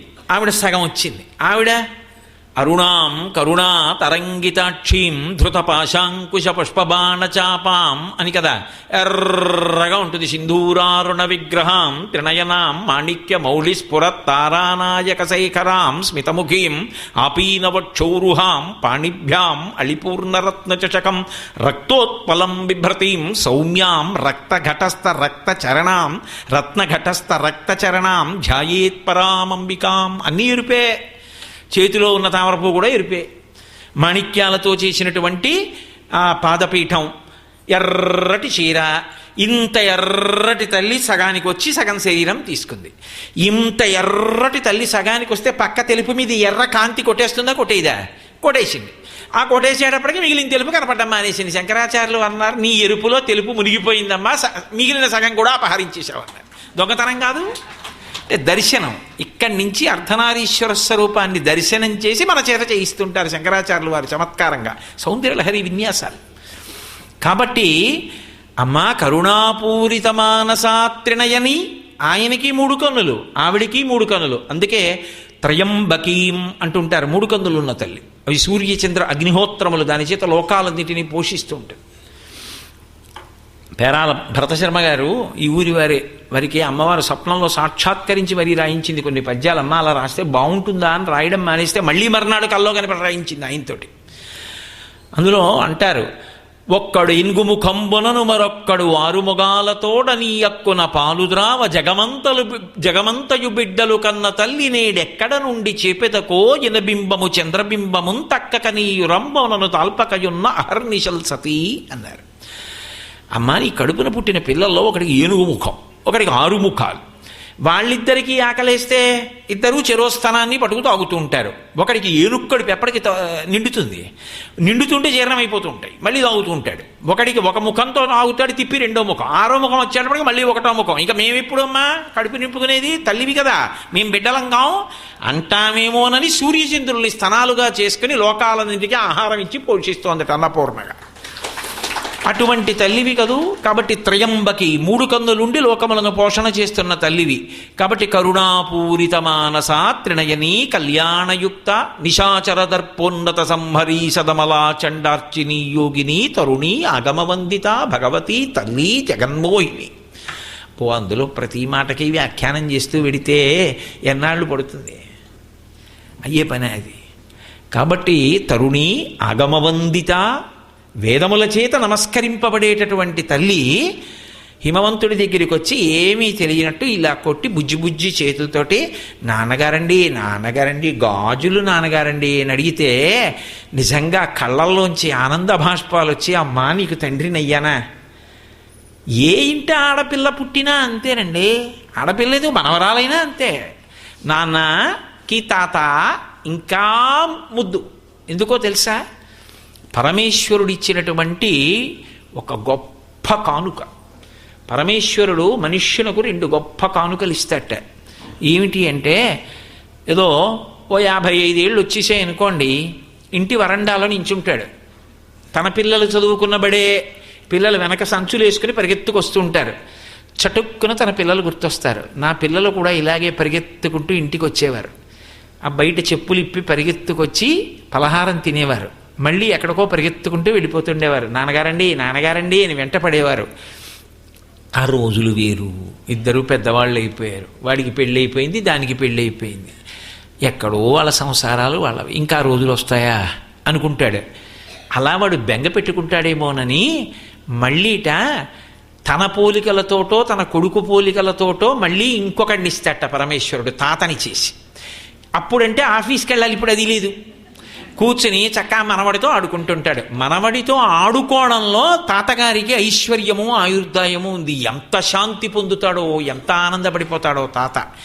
రెండోది పరమేశ్వరుడిచ్చే గొప్ప కానుక ఏమిటంటే అల్లుడితో కలిసి భోజనం. కొడుకు వచ్చాడనుకోండి, కొడుక్కి ఇష్టమైంది వండి పెడుతుంది. కొడుకే అంటాడు నాన్నగారండి ఆ దుంపలు మీరు తినకండి నాన్నగారండి మీకు మంచిది కాదు అంటాడు. కొడుకుతో చెప్పించుకోవడం బాగుంటుందా, నేను కొడుకు దగ్గర తినలేడు. కానీ అల్లుడు గారు భోజనానికి వచ్చారనుకోండి, రోజు వండేవి ఎందుకు వండుతుంది, ఇంకో 2 వండుతుంది. కాస్త పాయసం వండుతుంది, ఓ 2 బూరెలు వండుతుంది. వండి అల్లుడు గారు మామగారు కలిసి భోజనం చేస్తున్నారనుకోండి, ఈయనకి బూరి వేయకుండా ఆయనకి బూరి వేసి ఊరుకుంటే బాగుంటుందా? వేస్తే తినేస్తాడు, తినేస్తే ఆరోగ్యం పాడవుతుందేమో అని భయం ఉంది. అయినా ఇంకొక బూరేవాయ్ అంటాడు. ఎందుకని? అల్లుడు గారు ఎదురు అంటుంది. వేవాయ్ అంటాడు. అల్లుడు గారు ఎదురుకుంటే కాదని ఎలా అంటుంది, వేస్తుంది, తినేయచ్చు. అల్లుడితో భోజనం ఒక పెద్ద కానుక, మనవడితో ఆడుకోవడం ఒక పెద్ద కానుక. ఈశ్వరుడు ఇచ్చేటటువంటి గొప్ప వరాలు. దానికి తాతని దూరం చేయడం అన్యాయం.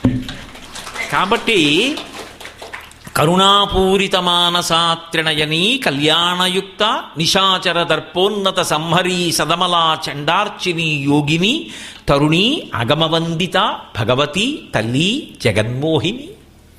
ఆగమవందిత, వేదముల చేత నమస్కరింపబడేటటువంటి తల్లి.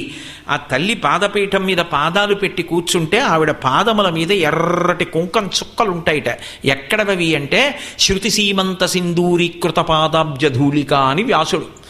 వేదమాత వచ్చి తన తల తగిలేటట్టుగా ఇలా నమస్కరిస్తే ఇక్కడ పెట్టుకున్న బొట్టు సింధూరం ఆవిడ యొక్క పాదముల మీద ముద్రగా పడుతుంది. వేదమాత చేత నమస్కరింపబడినటువంటి పాదములు కలిగిన తల్లివి. చిన్ని చిన్ని పాదాలతో గజ్జల పట్టాలు పెట్టుకుని ఏమీ తెలియని దానిలా నా దగ్గరికి వచ్చి ఆ చిట్టి చిట్టి చేత్తో ఇలా పట్టుకొని లోకాలను ఇలా అనుగ్రహించగలిగిన దానివి. ఏమీ తెలియని దానిలా తాత పక్కి పట్టు లంగా కావాలనో లేకపోతే నాన్న పక్కి అంటే నిజంగా ఈ పద్యాలు ధారణలో ఉన్నాయనుకోండి, వాడు హిమవంతుడైపోతాడు. ఏమి ఆనందపడిపోతాడు. నా తల్లి జగన్మాత ఇలా అడుకుంటోంది నా ఇంట, పొంగిపోడు. కాబట్టి హిమవంతుడు నిజంగా జగదంబ పుట్టింది కడుపున. ఆయనకి స్ఫురణకు వస్తూ ఉంటుంది, నా తల్లి అనుగ్రహించి ఇలా పుట్టింది, అంతలో మాయ కప్పుతూ ఉంటుంది. ఎంత ఆనందపడిపోయి ఉంటాడు. అసలు ఆ ఒక్క ఘట్టాన్ని ఎంత ఎంత వర్ణించారో ఆ మేనకా హిమవంతులిద్దరూ పార్వతీదేవితో ఆడుకున్న ఆటలు, వాళ్ళు పొందినటువంటి ఆనందం ఎంత అద్భుతంగా, ఎంత గొప్పగా వర్ణించారు. అందుకని ఆవిడ దేవి క్రీడిస్తుంది, ఆనందింపజేస్తుంది, సంతోషపెడుతుంది ఆ తల్లి. కాబట్టి అమ్మా అలా ఆడుకున్నావు కదమ్మా, ఇలా రోజులు గడుస్తుండగా ఆమె యుక్త వయస్సులోకి వస్తోంది. ఈలోగా పరమేశ్వరుడు ఆ హిమవత్ పర్వత ప్రాంతానికి వచ్చి తపస్సు చేసుకుంటున్నాడు. మరి సతీదేవిగా వదిలిపెట్టేసింది కదా యోగాగ్నిలో శరీరాన్ని, ఆయన తపస్సమాధి ఎందున్నాడు. హిమవత్ పర్వత ప్రాంతం తపస్సుకి మహా అనుకూలమైనటువంటి ప్రాంతం. అందుకే ఇప్పటికీ తపస్సు చేసేటటువంటి వాళ్ళందరూ కూడా హిమవత్ పర్వత ప్రాంతానికి వెళుతూ ఉంటారు ఎక్కువగా. అందుకే హరిద్వార్ అంటారు. అక్కడి వరకు మానవ భూములు, మనుష్యులు నివసించేవి. ఇంకా అక్కడి నుంచి దేవతా భూములు. లేవని మీరు అనుకోకండి, లోకంలో ఉన్నాయి, మనం చూడలేదు కాబట్టి లేవనకూడదు. నేను మీతో మనవి చేశానే, శ్రీశైలం పబ్లిక్ రిలేషన్స్ ఆఫీసర్గా పనిచేశారు చక్రవర్తి గారని. వారు మల్లెల తీర్థమని ఇప్పటికీ శ్రీశైలంలో ఉంది. ఆ మల్లెల తీర్థానికి వెళ్ళడమే చాలా కష్టం. నిజంగా మల్లెలు బుట్టతో ఉంపేస్తే ఎలా పడతాయో అలా పడుతుంది పైనుంచి జలపాతం. అక్కడికి వెడుతున్నప్పుడు ఏ మాత్రం అపవిత్రంగా వెళ్ళినా పట్టేస్తాయి తేనెటీగలు. ప్రతి వారి దగ్గరికి వస్తాయి. మెట్లు దిగి వెడుతున్నప్పుడు జుమ్మని వస్తాయి. కొన్ని మెట్లు దిగేటప్పటికి వచ్చి చుట్టూ చేరి వాసన చూస్తాయి. తేడా ఉందా ఇక పైకి ఎక్కడ కుట్టి పడగొట్టేస్తాయి, తేడా లేదా వదిలిపెట్టేస్తాయి. మేము దాదాపు 200 పైచిలకు మంది అందరం స్నానాలు చేసి మల్లికార్జునుడి మీద భ్రమరాంబ మీద భారం వేసి ఒకప్పుడు మల్లెల తీర్థానికి వెళ్ళి అందరం మెట్లు దిగుతున్నాం. కిందకి దిగుతుంటే మానవులు శేషని చాలా బాగా భజన చేస్తాడు. ఆయన డప్పు కొట్టుకుంటూ నామని చెప్తూ దిగుతున్నాడు. కొంచెం దూరం దిగాం, వచ్చేసాయి తేనెటీగలు. మా గోపాలకృష్ణ గారి నాయకత్వంలో వెళ్ళిందే.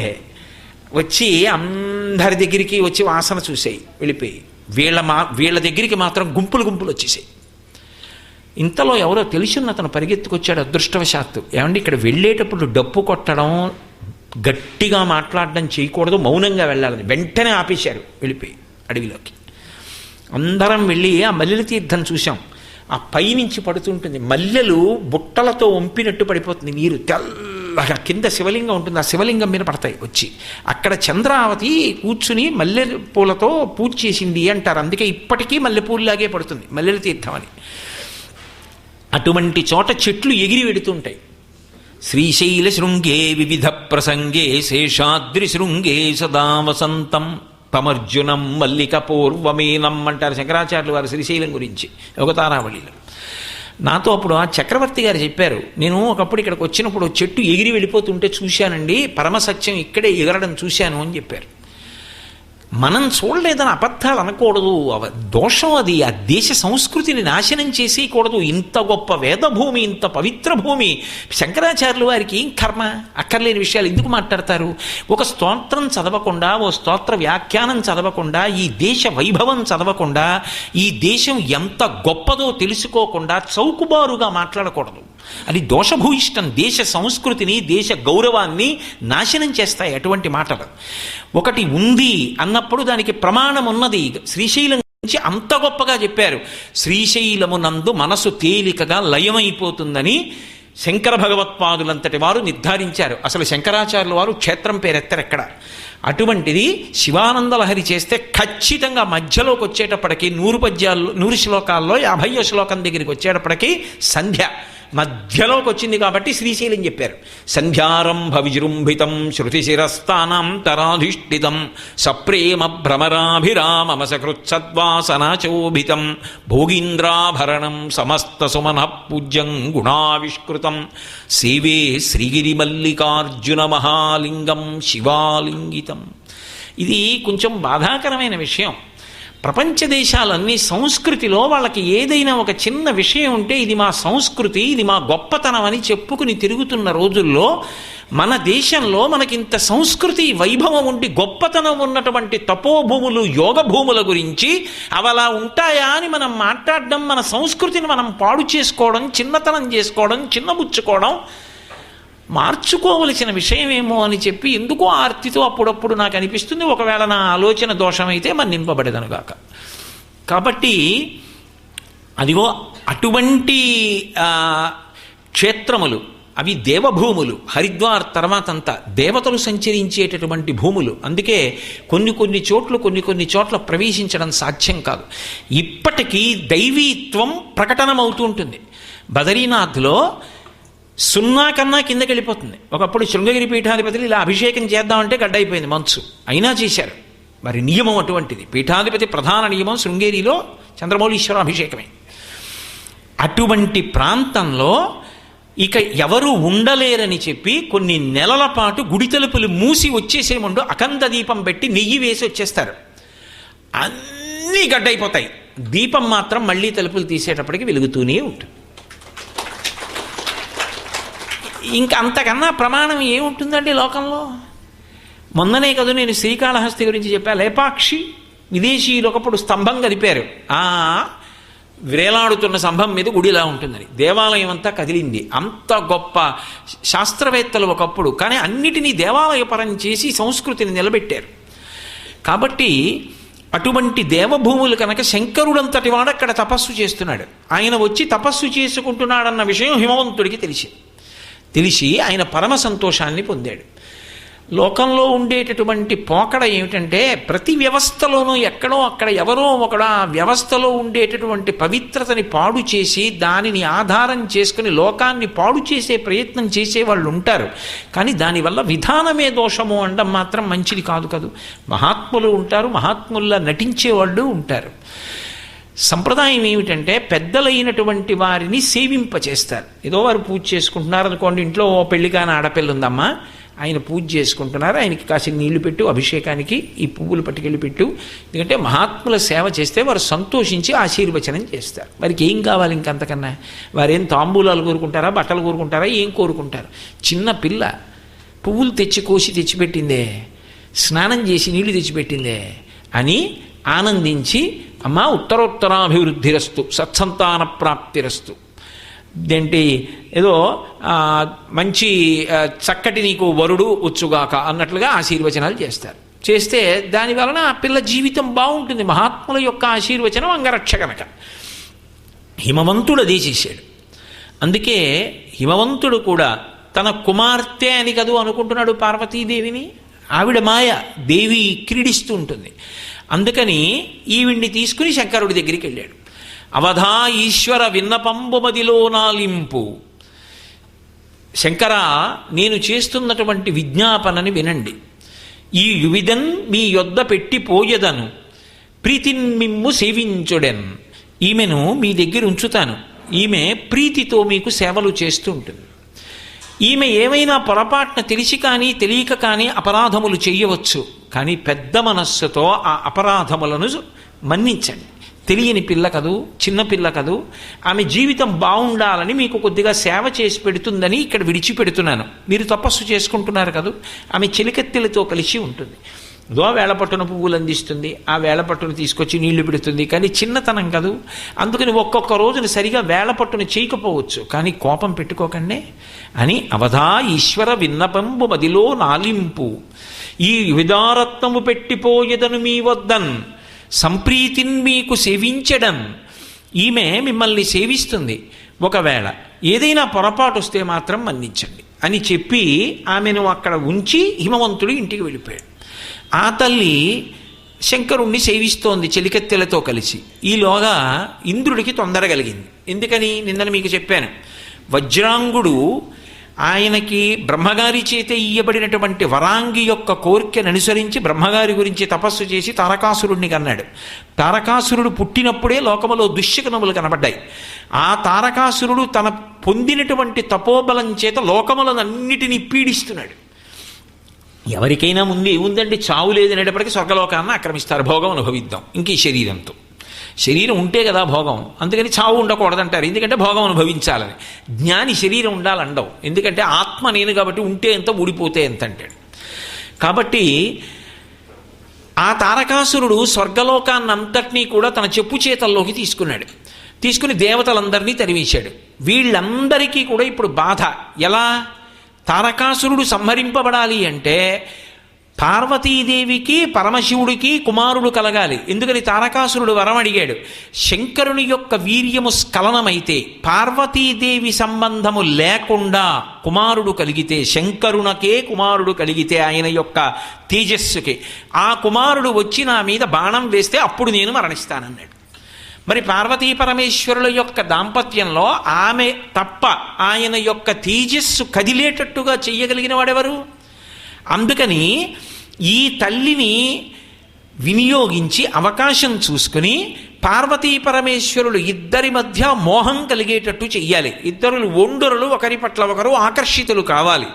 ఆకర్షితులైతే పరమశివుడు మళ్ళీ ఈవిడ్ని వివాహం చేసుకుంటాడు. కళ్యాణం అయితే వాళ్ళిద్దరి మధ్య ప్రేమ అంకురిస్తే, ఆయన తేజస్సు కదిలితే ఆయన అనుగ్రహం, అది పార్వతీదేవి యొక్క సంపర్కము చేతనా కాదా విడిచిపెట్టండి, ఆయన అనుగ్రహం కలుగుతుంది, కుమారుడు పుడతాడు. ఆ కుమారుడు దేవసేనకి ఆధ్యక్షం వహిస్తే తారకాసుర సంహారం అవుతుంది. కాబట్టి ఇప్పుడు వీళ్ళందరూ కూడా తొందరపడ్డారు. ఎలాగైనా సరే శంకరుడికి పార్వతీదేవి యందు అనురక్తి కలగాలి, ఆమెని కామంతో చూడాలి అని వాళ్ళ కోరిక. ఆయన తపస్సు ఎందున్నాడు.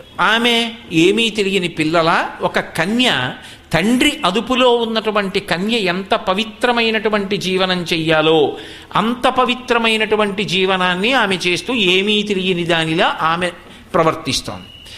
అందుకని ఆయన మన్మధుణ్ణి పిలిచాడు. పిలిచి పురహరునకు అద్రిజకును బరగన్ ప్రభవించునట్టి బలిజుడు ఈ తారకునిన్ పరమర్చుగాన అద్రికన్యకకు పురహరుని కూర్చి కీర్తి బడయుము మదన అన్నాడు. ఈ పురహరుడికి అంటే శంకరుడికి, అద్రిజ అంటే పర్వతరాజు యొక్క కుమార్తె పార్వతీదేవికి సంతానము కలిగితే తప్ప తారకాసుర సంహారం కాదు. అందుకని పరమశివుడు పార్వతీదేవి యందు అనురక్తుడయ్యేటట్టుగా నువ్వు ప్రయత్నం చెయ్యి. నువ్వు మన్మధుడివి కదా, నువ్వు బాణములు వేశావనుకో అవతల వారి యందు అనురక్తి కలుగుతుంది. కాబట్టి నువ్వు వెళ్ళి శంకరుడి మీద బాణాలు వేయి అన్నాడు. అంటే మన్మధుడు అన్నాడు, నేనేమిటి, పరమశివుడంతటి వాడి మీద పువ్వుల బాణం వేయడం ఏమిటి, ఆయనకి కామం కలగడం ఏమిటి, ఆయన పార్వతీదేవి యందు అనురక్తుడు కావడం ఏమిటి, ఆయన ఊరుకుంటాడా? ఆయనే సామాన్యుడా?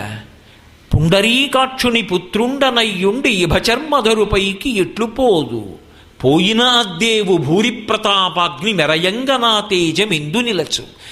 నిలచిన మహాదేవు మూర్తిని కనుగొని ఎదురి విజృంభించి ఎట్లు ఒత్తు, వచ్చిన మా తండ్రి వావిరి కోపించి ఏ చూచు చూపునో అనుచు వెరతు, వెరతునయ్య ఎన్ని విధముల చెప్పిన కొలది కాదు నాక గోచరంబు, నిక్కమివ్విధంబు నియాన దేవేంద్ర మృగకులేశునోర్వ మృగము వశమే. ఎంత అద్భుతమైన పద్యం చెప్పించారు. మన్మధుడు అన్నాడు, ఆయనేం తొందరపడి వెళ్ళిపోలేదు. పుండరీకాక్షుని పుత్రుండనయ్యుండి ఇభచర్మధరుపైకి ఎట్లు పోదు. నేను శ్రీ మహావిష్ణువు యొక్క కొడుకుని, మనసిజుడని పేరు, ఆయన మనస్సులోంచి వచ్చాడు. కాబట్టి నేను శ్రీ మహావిష్ణువు యొక్క కుమారుణ్ణి, విష్ణువు యొక్క కుమారుడనయ్యుండి పరమశివుడి మీదకి యుద్ధానికి వెళ్ళనా? వాళ్ళిద్దరూ శరీరము ప్రాణములా ఉంటారు, యథార్థమునకు అభేదం. అటువంటి శంకరుడి మీదకి విష్ణుపుత్రుడనైన నేను యుద్ధానికి వెళ్ళనా? అసలు కుదురుతుందా అది? పుండరీకాక్షుని పుత్రుండనయ్యుండి ఇభచర్మధరుపైకి ఎట్లు పోదు, పోయిన దేవు భూరి ప్రతాపాగ్ని మెరయంగ నా తేజమెందు నిలచు. ఆయనెక్కడా, నేనెక్కడా? ఆయనే నిలబడితే ఆయన తేజస్సుతో ఏ సామాన్యమైనటువంటి స్వరూపం ఆ యుద్ధం వచ్చి నిలబడితేది. ఓం నమో భగవతే సదాశివాయ సకలతత్వ విదూరాయ సకల లోకైకకర్త్రే సకల లోకైకహర్త్రే సకల లోకైక సంహర్త్రే సకల లోకైక సాక్షిణే సకల లోకైక గురవే సకల జగదభయంకరాయ శశాంక శేఖరాయ శాశ్వత నిజావాసాయ నిరావాసాయ నిరాభాసాయ నిరాతంకాయ నిష్కలంకాయ నిష్ప్రపంచాయ నిర్ద్వంద్వాయ నిస్సంగాయ నిర్మమాయ నిర్మలాయ నిర్గుణాయ నిరుపమ విభవాయ నిత్యశుద్ధ బుద్ధ పరిపూర్ణ సచ్చిదానందాద్వైత పరమ ప్రకాశాయ పరమతేజో ప్రకాశాయ అని ఆయనే కాని ఉవ్వెత్తున లేచి నిలబడి ఆయుధములనన్నిటినీ పట్టుకుని వీరభద్రావతారంతో నిలబడ్డాడనుకోండి. మహాభైరవ, కావభైరవ, ప్రచండ భైరవుడు కింద నిలబడితే ఆయన ముందు నిలబడగలిగిన వాడు ఎవడుంటాడు? కాబట్టి ఆయనతో నేను యుద్ధం చేయనా? అది సాధ్యం అవుతుందా? ఇభచర్మధరుపైకి ఎట్లు పోదు, పోయిన అద్దేవు భూరి ప్రతాపాగ్ని మెరయంగ నా తేజమెందు నిలతు. నిలచిన ఆ మహాదేవు మూర్తిని కనుగొని ఎదిరి విజృంభించి ఎట్లు ఒత్తు. అసలు నిజంగా నేను ఆయన మూర్తి అలా పెరిగిపోయి నిలబడితే చూసి తట్టుకుంటానా? తట్టుకుని నిలబడ్డాననుకో, ఇంక తిరిగి వస్తానా యుద్ధం చేస్తే? ఇక రావడం కల్లా తిరిగి రాను. ఆయన పాశుపతాస్త్రం ఉన్నవాడే, ఆయన బాణానికి నేను తట్టుకుంటానా? వెనక్కి రాను. ఒకవేళ వచ్చానుకో, పరమశివుణ్ణి గెలిచాను, ఆయనకి కామం కలిగేట్లు చేశాను. తిరిగి వస్తే వచ్చిన మా తండ్రి వావిరి కోపించి ఏ చూచు చూచునో అనచు వెరతు. నేను ఇంట్లోకి వస్తుంటే మా నాన్నగారు శ్రీ మహావిష్ణువు గుమ్మం దగ్గర నిలబడి శంకరుడి మీద బాణం వేశావా, వేసి ఆయనకు కామం కల్పించావా అని ఆయన నా వంక ఇలా చూస్తే నేను తట్టుకుని గుమ్మం దాటడమే. వెరతునయ్య ఎన్ని విధముల చెప్పిన, నువ్వు ఎన్ని మాటలు చెప్పు నాకు భయమే. వెరతునయ్య ఎన్ని విధముల చెప్పిన కొలది కాదు నాకు గోచరంబు. ఇదేం చిన్న పని కాదు. నువ్వు నన్ను నిష్కారణంగా పంపిస్తున్నావు, ఈ పని అవ్వదు, నిష్కారణంగా పోతాను నేను. మృగకులేశునోర్వ మృగము వశమే. ఎక్కడైనా లోకంలో జింక సింహం మీద యుద్ధానికి ఎడుతుందయా? అవలీలగా పంజాతో కొట్టేస్తుంది. ఆయన పంచాస్యం, 5 ముఖములు ఉన్నవాడు. సజ్జోజాత అఘోర తత్పురుష వామదేవ ఈశానములని. సింహానికి పంచాస్యమని పేరు. పంచ అంటే 5 ముఖముల సింహానికి ఎక్కడున్నాయండి అనుకోకూడదు. పంచ అంటే విశాలమైన అని. పంచపాత్ర అంటాం. పంచపాత్ర అంటే 5 పాత్రలు పెట్టారా మీరు? కాదు. పంచపాత్ర అంటే పైన విశాలంగా ఉండి మధ్యలో సన్నగా ఉండి కింద మళ్ళీ కొద్దిగా విశాలంగా ఉంటుంది. ముఖం విశాలంగా ఉంటే పంచపాత్ర. అంతేగాని 5 పాత్రలు పెట్టారని కాదు దాని అర్థం. పంచాస్యము, ముఖము విశాలమైనది అని. పంచాస్యము 5 ముఖములు ఉన్నవాడు సజ్జోజాత ఘోర తత్పురుష వామదేవ ఈశానములు ఉన్నవాడు సింహము పర్యాయ బలం. కాబట్టి సింహం మీదకి మృగం ఎడుతుందా? జింక. నేను ఆయన మీదకి యుద్ధానికి వెళ్ళనా? వెళ్ళి యుద్ధం చేసి తిరిగి రానా? అయ్యే పనే. అంటే ఆయన అన్నాడు, పొందుగాని పనికి పొమ్మందు నీ నిన్ను ఇంత చింత పనికి ఆలోచనలు ఎలా?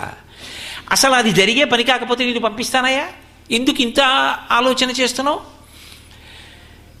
నువ్వు తప్పకుండా వెళ్ళు. తారకాసురు బాధమాన్పి కీర్తి బడయుమయ్య. నువ్వు వెళ్ళి బాణాలు వేస్తే పార్వతీ పరమేశ్వరుల మధ్య ప్రేమ అంకురిస్తే కుమారుడు కలిగితే, ఆ కుమారుడి వలన తారకాసుర సంహారం కలిగితే, దేవతలందరూ సంతోషపడితే దానికి కీర్తి అంతా కూడా మన్మధుడికి కట్టబెట్టబడుతున్నప్పుడు నువ్వు కీర్తి వహించావు. కాబట్టి నా మాట విని బయలుదేరన్నాడు. ఆయన పాపం చాలా దిగులు చెందాడు. ఆయన ఏం వెంటనే వెళ్ళలేదు. ఆయన చాలా దిగులుగా వెళ్ళి ఇంట్లో కూర్చున్నాడు. కూర్చుంటే రతీదేవి వచ్చి ఆవిడంది, ఎందుకు అలా ఉన్నారు? మన్మధుడు అంటేనే సంతోషంగా ఉంటాడు. అలాంటిది ఆయన దిగులుగా ఉండడం ఏమిటి? ఆయన బాణం పడితే సంతోషం, ఆయన సంతోషం. అటువంటిది ఆయన దిగులుగా ఉండడం ఏమిటి? అందుకని రతీదేవి అడిగింది, ఏమిటి అంత దిగులుగా ఉన్నారు ఎందుకని అడిగింది. అయితే ఆయన అన్నాడు, శంకరుడు తపస్సు చేస్తున్నాడు హిమాలయాల మీద, పార్వతీదేవి పరిచర్య చేస్తోంది, దేవేంద్రుడు నన్ను పిలిచి ఆజ్ఞాపించాడు నీకు వసంతుడిని తోడు పంపిస్తాను, నువ్వు వెళ్ళి పరమశివుడి మీద పుష్పబాణాలు వేయమంటున్నాడు. ఎలా? నేను వెళ్ళి వేసి ఆయన్ని ఓడించడం నా తరం అవుతుందా అన్నాడు. వెంటనే రతీదేవి అంది, ఏమని చెప్పవచ్చు? అతడెంతటి వాడని పల్కవచ్చు. ఈ భూమియు ఆకాశంబు జలపూరము అగ్ని ఆత్మయున్ గాలియు సోముడున్ ఆతడు తాను బ్రహ్మయున్ తామరసాక్షుడున్ అతని తత్వము కానరు నీకు శక్యమే. ఏమనుకుంటున్నావు శంకరుడంటే? ఏమని చెప్పవచ్చు? అసలు ఏమని చెప్పచ్చు పరమశివుడి గురించి? ఏమని చెప్పవచ్చు? అతడెంతటి వాడని పేర్కొనవచ్చు. ఆయన ఎంతటి వాడో చెప్పడం ఎవరికి కుదురుతుంది? ఆయన గొప్పతనం చెప్పగలిగిన వాడు ఉంటాడు ఆ లోకంలో? మహామహులకి సాధ్యం కాలేదు. ఇంకా నువ్వు ఆయన మీదకి యుద్ధానికి ఎడతావా? ఆయన ఎవరో తెలుసా? ఈ భూమియు ఆకాశంబు జలపూరము ఆత్మ అగ్నియున్ గాలియు సోముడున్ తామరసాక్షుడున్ ఆతడు తాను. ఆయనని ఎదిరించి నిలబడగలిగినటువంటి వాళ్ళు భూమి ఆకాశము అగ్ని నీరు నిప్పు ఎవరికీ సాధ్యం కాదు. అటువంటిది నువ్వు వెళ్ళి ఆయన మీద బాణం వేస్తావా? ఒక్కనాటికి వెళ్ళకు, నా 5వ తనంతో చెలగాటం ఆడుతున్నావు. తప్పదు, వెళ్ళి తీరాలన్నాడు. నేను వస్తాను పదండి. రతీదేవి కూడా బయలుదేరింది. రతీదేవి, మన్మధుడు, వసంతుడు అందరూ బయలుదేరారు. అకస్మాత్తుగా వసంత ఋతువు కింద మారింది. చైత్ర శ్రీమాన్ యమ్మాస పుణ్య పుష్పితకానన యవ్వరాజ్యాయ రామస్య సర్వం మే ఓపకల్ప్యతాం అంటారు. మనసంతా కూడా పరవశం పొందేటట్టుగా ఒక్కసారి వసంత ఋతువు వచ్చి ప్రకృతి అంతా మంచి శోభస్కరంగా మారిపోయింది. పరమశివుడు తపస్సమాధిలో ఉన్నాడు.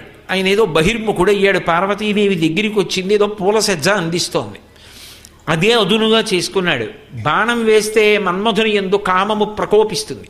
అప్పుడు ఆయన పార్వతీదేవి వంక చూస్తే ఒండురుల యందు అనురక్తి కలుగుతుందని జాగ్రత్తగా కూర్చుని, ఆయనది చెరుకు విల్లు, ఆ చెరుకు విల్లు బాణాన్ని సంధించి పుష్పబాణాన్ని విడిచిపెట్టాడు. తిన్నగా వెళ్ళి శంకరుడి మీద పడింది. ఆయన యందు తటాలున వికారం కలిగింది. వికారం కలగ్గానే ఆయన అంతఃపరిశీలనం చేశాడు. నేను తపస్సు ఎందుండగా నా మనస్సు ఎందు వికారం ఎందుకు కలిగింది అని. ఎవడో హద్దు మీరాడు అని చూశాడు, ఇక్కడెక్కడైనా మన్మథుడున్నాడా అని. పొదచాట్న కూర్చుని రెండో బాణాన్ని వింటినారికి తొడిగి లాగుతున్నాడు. భుగభుగమను పెనుమంటలు భగభగమని మండనంత బ్రహ్మాండంబుల్ దిగుదిగులు దిగులు దిగులన తెగిమరుపై చిచ్చుకన్ను దేవుడు విచ్చాను. హద్దు మీరావు. ఏమిటి చేసిన తప్పు మన్మథుడు? దేవకార్యమేగా చేస్తున్నాడు. కుమార సంభవం జరిగితే తారకాసుర సంహారం కదా జరుగుతుంది. అంటే నేను ఒక్క మాట చెప్తాను, పవిత్రంగా అర్థం చేసుకోండి. అంతకన్నా మాట్లాడడం నా చేత కాదు, ఎవరికీ సాధ్యం అవుతుందని నేను అనుకోవట్లేదు. కానీ నాకన్నా పవిత్రంగా మాట్లాడగలిగిన పెద్దలు ఉండొచ్చు. ఒక్క మాట చెప్తాను. నా కొడుకు పెరిగి పెద్దవాడైతే ఒక వయసు వచ్చిన తరువాత వాడి యొక్క కామము ధర్మంతో ముడివేయడం కోసం వాడికి సంబంధం చూసి, పిల్లని చూసి పెళ్లి చేసి వాడికి శోభన కార్యాన్ని నేను ఏర్పాటు చేయొచ్చు. అది నా అధికారం. కానీ నా కామము గురించి ఆలోచించేటటువంటి అధికారము నా కుమారునకు ఉండదు. అలా ఏ ఒక్క క్షణంలో వాడు ప్రవర్తించినా వాడి హద్దు వాడు మీరినట్టు. వాడి గురించి ఆలోచిస్తే నేను ధర్మం చేసినట్టు. నా కొడుకు కోడలు అన్యోన్యంగా ఉండాలి, సంతోషంగా ఉండాలని నేను ఆలోచిస్తే నా ధర్మం. నేను నా భార్య విషయంలో దాంపత్యం గురించి నా కొడుకు మాట్లాడితే, మా మధ్య ఉండవలసిన కామం గురించి వాడు ప్రతిపాదన చేస్తే వాడి హద్దు ఖచ్చితంగా వాడు మీరినట్టు, వాడు శిక్షార్హుడు. నోటి వెంట కూడా పలకడానికి వీల్లేదు. పూజనీయులు తల్లిదండ్రుల యొక్క స్థానం. మన్మథుడు అతిక్రమించలా? వెయ్యచ్చా శంకరుడి మీద బాణం? శంకరుడికి కామం కల్పించేంత మొనగాడా? పార్వతీదేవి యందు అనురక్తుణ్ణి చేస్తాడా? ఈయన బతుకెంత, ఎలా పుట్టాడు, ఆయన మీద బాణం వేయడమా? నిష్కారణంగా తెరవలేదు. హద్దు మీరిపోయావు, చాలా దూరం వెళ్ళిపోయావు. లోకమునకంతటికీ పాఠం చెప్పాడు. ఎంత మర్యాదతో బ్రతికే జాతో నిరూపించాడు. ఎవరు ఎలా మాట్లాడాలో అలాగే మాట్లాడాలి తప్ప పిల్లలు తల్లిదండ్రుల విషయంలో హద్దు మీరి మాట్లాడడానికి వీల్లేదు. కాబట్టి భుగభగమను పెనుమంటలు భగభగమని మండనంత బ్రహ్మాండంబుల్ దిగుదిగులు దిగులు దిగులన తెగిమరుపై చిచ్చుకన్ను దేవుడు విచ్చాను. మూడో కన్ను తెరిచాడు. అందులోంచి భుగభుగమను పెనుమంటలు, పెద్ద మంటలు బయలుదేరాయి. అదొక్క మన్మథుడి మీదకే వెళ్ళదు. అది దిగుదిగులు దిగులు దిగులన బ్రహ్మాండములన్నీ దిగులు చెందిపోయి అంత పెద్ద ప్రళయాగ్ని లాంటి అగ్నిహోత్రం బయలుదేరి మన్మథుడి మించెళ్ళింది. బూది కుప్పై కింద పడిపోయాడు. ఎవరు దోషం చేశారో వాళ్ళ వరకే అది. అంత పెద్ద మంట లోకంలోకి వెళ్ళింది. అయ్య బాబోయ్ శంకరా అనుగ్రహించమని అడిగారు.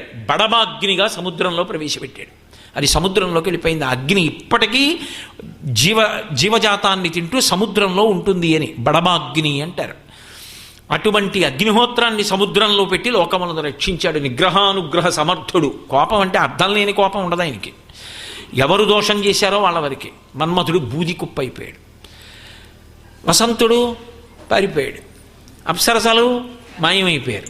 దేవతలు తప్పుకున్నారు. ఇంద్రుడు కన్ను తెరిచి కన్ను చూసేటప్పటిగా కళ్ళేడు. పార్వతీదేవి దూరంగా జరిగిపోయింది. శంకరుడు తపస్సులోకి వెళ్ళిపోయాడు. ఏడుస్తున్నది రతీదేవి ఒక్కతే. పాపం చెప్పింది వద్దని. ఆయన ఏం మనస్ఫూర్తిగా వెళ్ళలేదు, రాజశాసనమని వెళ్ళాడు. అందుకే ఎవరిని ఎలా వినియోగించుకోవాలో తెలియనటువంటి ప్రభువు కింద పనిచేయడం పరమ బాధాకరమైన విషయం. కాబట్టి ఎప్పుడైతే మన్మథుడు బూది కుప్పగా పడిపోయాడో రతీదేవి ఏడ్చింది. తల్లులు పుణ్యగేహినులు తండ్రులు పుణ్యజనంబులంచు నా ఉల్లమునందునే తలంతు ఓ సురగేహినులారా మీరు నా తల్లులు ధర్మపు నోముల దాన మీ అల్లుని తెచ్చి ఇచ్చి నన్మరల ఎదవచేయరే మీకు మృక్కెదన్. ఐదోతనం గురించి ఆడది అంత ప్రాకులాడుతుంది. ఏ ఇది ఈ మాట పురుషుడు అనడు. ఏ పురుషుడు కూడా తన చేతిలో నేను వెళ్ళిపోవాలండవు. కానీ ఒక్క స్త్రీ మాత్రం ఆ మాట అంటుంది, ఆయన చేతిలో వెళ్ళిపోవాలంటే అంటుంది. మీరు చూడండి, పెళ్లికి ముందు నోచే నోములు వ్రతాలు అన్నీ ఎందుకంటే అనుకూలమైన భర్త కోసం, మనసెరిగి లాలించి ప్రేమగా చూసుకుంటే చాలు. ఎంత సుఖపెట్టాడు, ఎన్ని ఇళ్ళు కట్టాడు, ఎన్ని చలవరాతి మేడలు కట్టాడు, ఎన్ని వాహనాలు ఎక్కించాడు వాళ్ళు కోరుకోరు. ప్రేమగా చూస్తాడా, అదొక్కటి చాలు. పట్టాభిషేకం చేసినట్టు సంతోషపడిపోతారు. ప్రేమగా పలకరిస్తే, ప్రేమగా పెట్టింది తింటే, ప్రేమతో పక్కన కూర్చుంటే, అనునయంతో మాట్లాడితే మా జీవితం సార్థక్యం అనుకుంటారు. ఇక రెండో కోరిక, ఆయన నా మెడలో తాళి కట్టింది ధర్మప్రజాపత్యర్థం, ఆయనకొక్క కొడుకుని కూతుర్ని కనివ్వాలి, పరమ సంతోషం పడిపోతారు. నోము వ్రతం చేస్తే పెళ్ళయ్యాక ఆయన కోసం, పిల్లల కోసం, పుట్టింటి కోసం, తన కోసం ఏమీ లేదు. వాళ్ళ సంతోషమే తన సంతోషం. తర్వాత ఓ 60 ఏళ్ళో 70 ఏళ్ళో వచ్చేసాయి అనుకోండి, ఏమమ్మా ఏం కావాలి అన్నారనుకోండి, నమస్కారం పెట్టినప్పుడు ఎవరైనా అడిగేది ఏమిటో తెలుసా? అయ్యా, ఈ పసుపు కుంకాలతో ఆయన చేతిలో వెళ్ళిపోయేటట్టుగా నన్ను ఆశీర్వదించండి అంటారు. నేను ఎన్నో సందర్భాల్లో విని ఆశ్చర్యచకితుడిని అవుతుంటాను. ఏమి జాతిరా ఈ జాతి, ఏమి వైభవం రా అని. ఆయన చేతిలో వెళ్ళిపోవాలి, ఆయన ఒళ్ళో తలపెట్టుకుని వెళ్ళిపోవాలి. ఇంకొకలా నేను ఉండకూడదు అని కోరుకుంటారు. రతీదేవి ఇదే మాట ప్రతిపాదన చేసింది, ఈ జాతి గౌరవాన్ని. తల్లులు పుణ్యగేహినులు, ఆ దేవతల భార్యలు నా తల్లులు, తండ్రులు పుణ్యజనంబులంచు నా ఉల్లమునందునే తలంతు. పుణ్యజనులందరూ నా తండ్రులు, పుణ్యజనుల భార్యలు నా తల్లులు అని నమ్ముతాను. ఓ సురగేహినులారా, ఓ దేవతల భార్యలలారా, ధర్మపు నోముల దాన మీకు కూతురను. అమ్మా అంటున్నాను కదా, మీకు కూతుర్ని. ధార్మికంగా ఎన్ని నోములు నోచాను, మీ అల్లుని తెచ్చి ఇచ్చి నన్మరల 5వ చేయరే మీకు మ్రొక్కెదన్, మీకు నమస్కారం చేస్తాను. మీ అల్లుణ్ణి తెచ్చి ఇచ్చి నన్ను ఐదోతనంతో మళ్ళీ నిలబెట్టరా? ఆ ఐదోతనం లేకుండా బ్రతకలేను. కాళీయవర్ధన ఘట్టంలో కృష్ణ భగవానుడితో కాళీయుని భార్యలు ఒక మాట అంటారు, మిమ్ము పెండ్లి ఏదో చిన్ననాటి పెండ్లి కాదు అంటారు. మాకు మళ్ళీ భర్తల్నిచ్చి మళ్ళీ పెళ్లి చేసినట్టే, మా భర్తల్ని బ్రతికించవయ్యా, తాండవం ఆపవయ్యా, చచ్చిపోతాడయ్యా కాళీయుడు. కాబట్టి మళ్ళీ మాకు చిన్ననాటి పెండ్లి కాదు, నీవు చేయు పెండ్లి నిత్యంబు భద్రంబు. చిన్నప్పుడు మా నాన్నగారు చేశారు పెళ్ళి, ఇదిగో నువ్వు తాండవం చేస్తున్నావు, పోతాడు. నువ్విప్పుడు వదిలిపెట్టేస్తే నిత్యము భద్రము మా ఐదోతనం మిగులుతుంది, మిగల్చవా అని అడిగారు. అలా అడిగింది. నన్మరల 5వ చేయరే మీకు మొక్కెదన్. ఏదో పరమశివుడు ప్రశాంతంగా కూర్చుని పాపం రతీదేవి ఏడుస్తుంటే దూరంగా మిణుకుమంటూ ఎవరో నిలబడి పాపం బాధపడుతున్నారు. రారే ఏడుపుమాన్పరే మధురిపున్ రప్పింపరే కావరే పోరే సిరికి నా పుణ్యంబు వినిపింపరే నా కుయ్యెరిగింపరే తేరే మంగళసూత్ర బంధనము మీకెంతేని పుణ్యంబగున్ తేరే దేవర వేడినా పనిమిటిన్ దీర్ఘాయుషోపేతుగా ఈరే మంగళసూత్ర బంధనము మీకెంతేని పుణ్యంబగున్. రతీదేవి అంత బాధపడింది. అందుకే పార్వతీ కళ్యాణ ఘట్టానికి ఉన్న గొప్పతనం ఏమిటో తెలుసా? అటువంటి స్థితిని పొందిన ఆవిడ్ని 5వ ఇచ్చి కాపాడింది ఆ తల్లి. అందుకే పార్వతీ కళ్యాణం విన్నంత మాత్రం చేత అనుగ్రహిస్తుంది. ఆ రతీదేవి అడిగింది, ఆవిడంది, రారే ఏడుపు మాన్పరే. అయ్యో అందరూ పారిపోయారు, కనీసం నా ఏడుపు మాన్పించేవాళ్ళు లేరు. ఏడుపు మాన్పరే మధురిపున్ రప్పింపరే. మా మామగారు మహానుభావుడు శ్రీ మహావిష్ణువు, వెళ్ళి చెప్పి ఆయన్ని తీసుకురారా, ఆయన మాట వింటాడు శివుడు. మధురిపున్ రప్పింపరే పోరే సిరికినా పుణ్యంబు వినిపింపరే.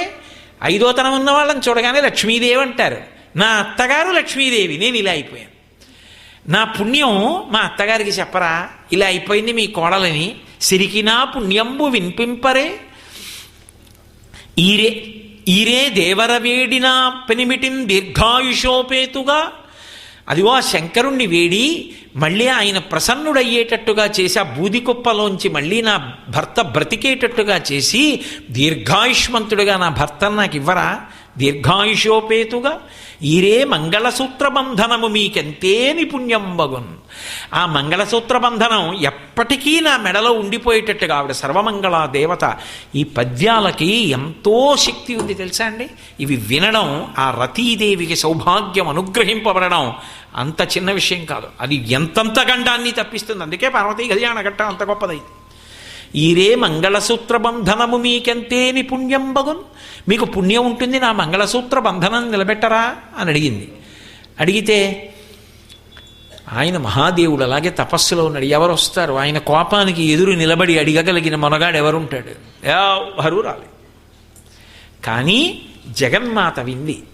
తరుణీ అగమవందిత భగవతి తల్లి జగన్మోహిని. ఆమె అప్పటికి కన్యలా నటిస్తోంది. కానీ ఆమెకి తెలుసు కదా. ఆమె ఆలోచించింది, అయ్యో పిచ్చి తల్లి ఎంత ఏడుస్తోంది. ఏదో లోకాల్ని రక్షించాలని ప్రయత్నించాడు, తారకాసుర సంహారం చేద్దామని వద్దని అన్నాడు. కానీ రాజాజ్ఞకి లొంగిపోయాడు, పడిపోయాడు. ఇప్పుడు లోకములకన్నిటికీ ఒక పెద్ద ఉపద్రవం వచ్చేసింది. ఏమిటి ఉపద్రవం? మన్మధుడు లేడు. మన్మధుడు లేడు కాబట్టి మన్మథ బాణములు వేసేవాడు లేడు. మన్మథ బాణములు పడవు కాబట్టి ఎవ్వరి యందు కూడా మనసులలో ఉత్సాహం లేదు. మనసులలో ఉత్సాహం లేదు కాబట్టి కామం లేదు. కామం లేదు కాబట్టి స్త్రీ పురుషుల మధ్య ఆకర్షణ లేదు. ఆకర్షణ లేదు కాబట్టి సంయోగం లేదు. సంయోగం లేదు కాబట్టి సృష్టి లేదు. సృష్టి లేదు కాబట్టి శరీరాలు లేవు. శరీరాలు లేవు కాబట్టి జీవులకు పాపపుణ్యాలు పోగొట్టుకోవడానికి శరీరాలు లేవు. చక్రం ఆగిపోయింది, జనమరణ చక్రం. మరి ఈ జీవులందరూ అలా ఉండిపోయారు. ఎలా? శరీరాలు అటు లోకానికి ఉపకారం చేయాలి, ఇటు ఆవిడికి ఉపకారం చేయాలి. రేపు పొద్దున్న అంటే నేను కాల్చేవాణ్ణి నువ్వు బ్రతికించేదానివా అంటే మహాపతివ్రత. అందుకు ఆవిడేం చేసిందంటేట, రతీదేవి దగ్గరికి వచ్చి ఊరడించి నీకు కనపడతాడు దీర్ఘాయుష్మంతుడిగా, కాబట్టి బెంగ పెట్టుకోకు. నీ భర్తని బ్రతికిస్తున్నాను కానీ రూపం ఉండదు. అనంగుడై శరీరము లేనివాడై ఉంటాడు, నీకు మాత్రం కనపడుతూ ఉంటాడు, అదే కార్యం నిర్వహిస్తాడు అని మన్మధుడితో అంది. పిచ్చివాడా, నువ్వు చెరుకు విల్లు పుష్పబాణాలు పట్టుకుంటే శంకరుడు లొంగుతాడా? నేను పట్టుకుంటానని ఆ ధనస్సు ఆ బాణములే ఆవిడ తీసుకుని కామాక్షి పరదేవత లలితా త్రిపుర సుందరిగా కూర్చుంది. అప్పుడు ఆయన్ని తీసుకొచ్చి పక్కన కూర్చోబెట్టుకుని లోకములకు తల్లిదండ్రులుగా కూర్చున్నారు. ఇప్పుడు మన్మధుడు కంటికి కనపడకుండా బాణములు వేసి మళ్ళీ లోకంలో సృష్టి జరగడానికి కారణమయ్యాడు. ఇంత ఎలా అనుగ్రహించిందిట? ఇలా అని కాదు, అలా కూర్చున్నది అలా వెళ్ళిపోతున్నట్టుగా వెళ్ళిపోతూ రతీదేవి ఏడుపు విని ఇలా చూసిందిట. అంతే, ఇదంతా జరిగిపోయింది. శంకరాచార్యులు వారు సౌందర్యలహరిలో చెప్తూ ధను పౌష్పం మౌర్వీ మధుకరమయీ పంచవిశిఖ వసంతు సామంతో మలయమరుదాయోధనరద తథాప్యేక సర్వం హిమగిరిసుతే కామపి కృపాం అపాంగత్తే లబ్ధ్వా జగదమనంగో విజయతే అన్నారు. ధను పౌష్పం, ఆ మన్మధుడి యొక్క విల్లు చూస్తే పువ్వులతో ఉంటుంది. అదేంటండి ఇందాక చెరుకు విల్లు అన్నారు కదా అంటే పువ్వుల యొక్క విల్లు కూడా పట్టుకుంటాడు అని అమరకోశంలో ఉంది, పుష్పధన్వి అని. కాబట్టి ధన పౌష్పం, పువ్వులతో చేసినటువంటి ధనస్సు. మధుకరమయీ, వెనకాతల వింటినారేమో తుమ్మెదలతో చేయబడి ఉంటుంది. ఎక్కడైనా ముందు పువ్వులు ఇలా ఉంటే వెనక తుమ్మెదలన్నీ ఫాల్ ఇన్ లైన్ అంటే ఇలా తీగల నించుంటాయా? ఎలా నించుంటాయి? ఓ వేళ నించున్నాయి అనుకోండి, బాణం పెట్టి లాగాలంటే వింటినారి వెనక్కి వెళ్ళాలా? రెండు తుమ్మెదల మధ్యలోంచి బాణం వెనక్కి వస్తుంది కానీ అవి సాగుతాయా? స్థితిస్థాపక శక్తి ఏది? ఎలాస్టిసిటీ ఏది? కాబట్టి ఆ ధనస్సు ఎందుకైనా పనికొస్తుందా? పోనీ బాణాలు గొప్పవండి, ఏదో రౌద్రాస్త్రం, ఆగ్నేయాస్త్రం, బ్రహ్మాస్త్రం, వారుణాస్త్రం ఇటువంటివి వేస్తాడా అందామంటే పంచవిశిఖ 5 పుష్పబాణాలు వేస్తాడు. ఆ పువ్వులవి అవి వచ్చి తగులుతాయి, ఎరుగుపోవచ్చు, సంతోషంగా ఉంటుంది. ఎందుకవి ఏం చేస్తాడు లోకంలో? అన్నీ బలహీనతలే. పంచవిశిఖ వసంతు సామంతో, పోని స్నేహితుడు చాలా బలవంతుడండి, అందుకని భయం. ఆయన స్నేహితుడు కాబట్టి ఆయన జోలికి వెళ్ళరందామా? వసంతుడు స్నేహితుడు. వసంతుడు ఎప్పుడు ఉంటాడు? చైత్రము వైశాఖము, ఇంకా తర్వాత కనపడ్డ మళ్ళీ. అంత గొప్ప స్నేహితుడు. ఎప్పుడూ కళ్ళల్లో పెట్టుకు చూసుకుంటూ ఉంటే స్నేహితుడు ధైర్యం. కానీ ఎప్పుడోసారి కనపడేవాడు ఇక మళ్ళీ కనపడనేవాడు అని నమ్ముకునే ఉంటాం. కాబట్టి వసంతుస్సామంతో మలయమరుదాయోధనరథ, మలయ పర్వతం మించి వచ్చేటటువంటి చందనపు గాలి మన్మధుడికి రథం. ఒక్కొక్కసారి చూడండి, ఏదో ఇంట్లో కూర్చుంటాం, అదో మంచి పాట ఎక్కడి నుంచో వినపడుతూ ఉంటుంది. మంచి పాట వినపడుతోందని ఇలా చెవిలు రిక్కించి వింటున్నారనుకోండి, జననీ శివకామిని అని వినపడింది. ఎన్నాళ్ళయిందో ఈ పాట విని, చాలా బాగుంటుంది ఈ పాట అని ఇలా వింటున్నారు. జననీ శివకామిని వినపడుతుంది. ఆ తర్వాత గాలి ఎటు వేస్తే అటు వెళ్ళిపోతుంది, ఇక వినపడదు. గాలి ఎటో పోయింది అని మళ్ళీ ఊరుకుంటాం. మన్మధుడి రథం చందనపు గాలి, ఎదురుగుండా శత్రువు ఉన్నాడనుకోండి, ఆ గాలి ఇలా వెళ్ళదావు, అలా పోతుంది. అప్పుడు శత్రువు అక్కడ, రథం ఇక్కడ, ఏమిటి ఉపయోగం? అదో బలహీనత. మలయమరుదాయోధనరథ తథాప్యేక సర్వం హిమగిరిసుతే కామపి కృపాం. ఇన్ని బలహీనతలున్నా అమ్మా మేము మోక్షాన్ని పొందుతాం, భగవద్దర్శనం పొందుతామని చెప్పి అన్నీ విడిచిపెట్టేసి హిమాలయాలకు వెళ్ళి తపస్సు చేసుకుంటూ ముక్కు మూసుకొని కూర్చుంటున్నటువంటి వాళ్ళ మీద కూడా బాణం వేసినంత మాత్రం చేత అన్నీ విడిచిపెట్టి వాళ్ళు వశపడిపోయేటట్టుగా చేయగలిగినంత శక్తిని మన్మధుడు పొందాడంటే, అమ్మా ఇన్ని బలహీనతలున్నవాడు పైగా అన్నిటినీ మించి పెద్ద బలహీనత శరీరం లేదు, అనంగో. ఇంత శక్తి ఎక్కడి నుంచి వచ్చిందో తెలుసా అమ్మా? లోకాలన్నిటినీ గెలుస్తున్నాడంటే అపాంగత్తే లబ్ధ్వా. ఒక్కసారి నువ్వు ఇలా చూసావు ప్రేమతో, ఇలా చూసేటప్పటికి అంత శక్తి వచ్చేసింది. అమ్మా ఏమి నీ చూపు గొప్పతనం. జగదిదమనంగో విజయతే. ఆ తల్లి మన్మధుడు వంక అలా చూడ్డంలో మళ్ళీ ధర్మచక్రం తిరిగింది, మళ్ళీ సృష్టి జరిగింది. మన్మధుడికి శరీరం వచ్చింది, రతీదేవి భర్తని పొందింది, ఐదో తనం నిలబడింది, పరమ సంతోషాన్ని పొందింది.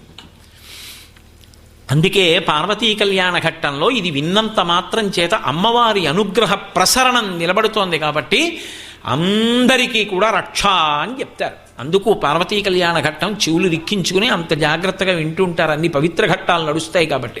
తర్వాత శంకరుడు అనుగ్రహించాడు. ఒకానొకనాడు శ్రీకృష్ణ భగవానుడుగా మీ తండ్రి పరిపూర్ణావతార స్వీకారం చేసినప్పుడు లక్ష్మీదేవి అనగా ఆదిలక్ష్మి అయిన రుక్మిణితోడ క్రీడసల్పుచున్న కృష్ణచూచి పట్టణంబులోని ప్రజలుల్లసిల్లిరి ప్రీతులగుచు ముక్త భీతులగుచు. ఆ రుక్మిణీ కళ్యాణం జరిగిపోయిన తర్వాత ప్రద్యుమ్నుడు అనే పేరుతో నువ్వు పుడతావు. శంబరాసురుడనే రాక్షసుడు అపహరించి తీసుకెళ్లి సముద్రంలో పడేస్తాడు. తర్వాత తిరిగి వస్తావు. వచ్చిన తరువాత నువ్వు శరీరాన్ని ప్రద్యుమ్నుడిగా పొందుతావు. అప్పటి వరకు నీకు శరీరం ఉండదు తప్ప తర్వాత శరీరం వస్తుంది అని శంకరుడు కూడా అనుగ్రహించాడు. దాని చేత రతీదేవి యొక్క సౌభాగ్యం నిలబడింది. ఇప్పుడు ధర్మచక్రం తిరిగింది, మళ్ళీ జీవులకు శరీరములు దొరికాయి. ఎందుకని? మన్మధుని యొక్క బాణములు పడుతున్నాయి కాబట్టి ఉభయుల యందు కూడా స్త్రీ పురుషుల యందు కామము కలిగి సంతోషం కలిగి దాని వలన శరీరములు పుడుతున్నాయి. శరీరములు పొంది జీవులందరూ పాపపుణ్యములను పోగొట్టుకునే అదృష్టం కలుగుతోంది. మళ్ళీ కొత్తగా పుణ్యం చేసుకోవచ్చు, చిత్తశుద్ధి పొందొచ్చు, జ్ఞానం పొందొచ్చు, మోక్షం పొందొచ్చు. అవకాశం సుగమమైంది. ఇది సరే. అంతన్కొండలరాజు నెమ్మనములో నా వార్తనాలించి వే సంతాపమున చింతనుంది ఆ మహేశ్వరున్గాంచక విషణ్ణవదనయ్యున్న తన కుమార్తెను తోడ్కొనిపోయే గిరికిన్. ఆయనేమో విన్నాడు. అంతన్కొండలరాజు నెమ్మనములో నా వార్తనాలించి వే సంతాపంబున చిన్నవోయి చని సర్వేశ్వరుంగానక అత్యంతాందోళ విచారయైన తనయం తావేగ గొంపోయే తత్కన్యారత్నము తండ్రి తోడ్కొని చనంగానేగ సీతాద్రికిన్. ఆయనకి ఎవరో చెప్పారు వెళ్ళి చారులు, మన్మధుడు బాణం వేశాట, శంకరుడికి కోపం వచ్చిందట, మూడో కన్ను తెరిచాట, లోకాలన్నీ భయపడిపోతే అగ్నిని బడబాగ్నిగా సముద్రంలో ప్రవేశపెట్టాట, మన్మధుడు దగ్ధమైపోయాట, నీ కూతురు భయపడి దూరంగా జరిగిపోయింది, శంకరుడు తపోభంగం అయిపోయిందని చెప్పి దండక మండలాలతో వెళ్ళిపోయాట ఎక్కడికో. ఇప్పుడు లేడు హిమోత్పర్వతంలో, మళ్ళీ ఏదో ఉత్తమ భూముల్లోకి వెళ్ళిపోయాడు ఆయన. నీ కుమార్తె బెంగ పెట్టుకుని ఉండిపోయింది. అయ్యో ఇదేమిటా, నేనేదో సేవ చేయడానికి వస్తే ఇలా జరిగిందని ఆవిడ బెదిరిపోయింది.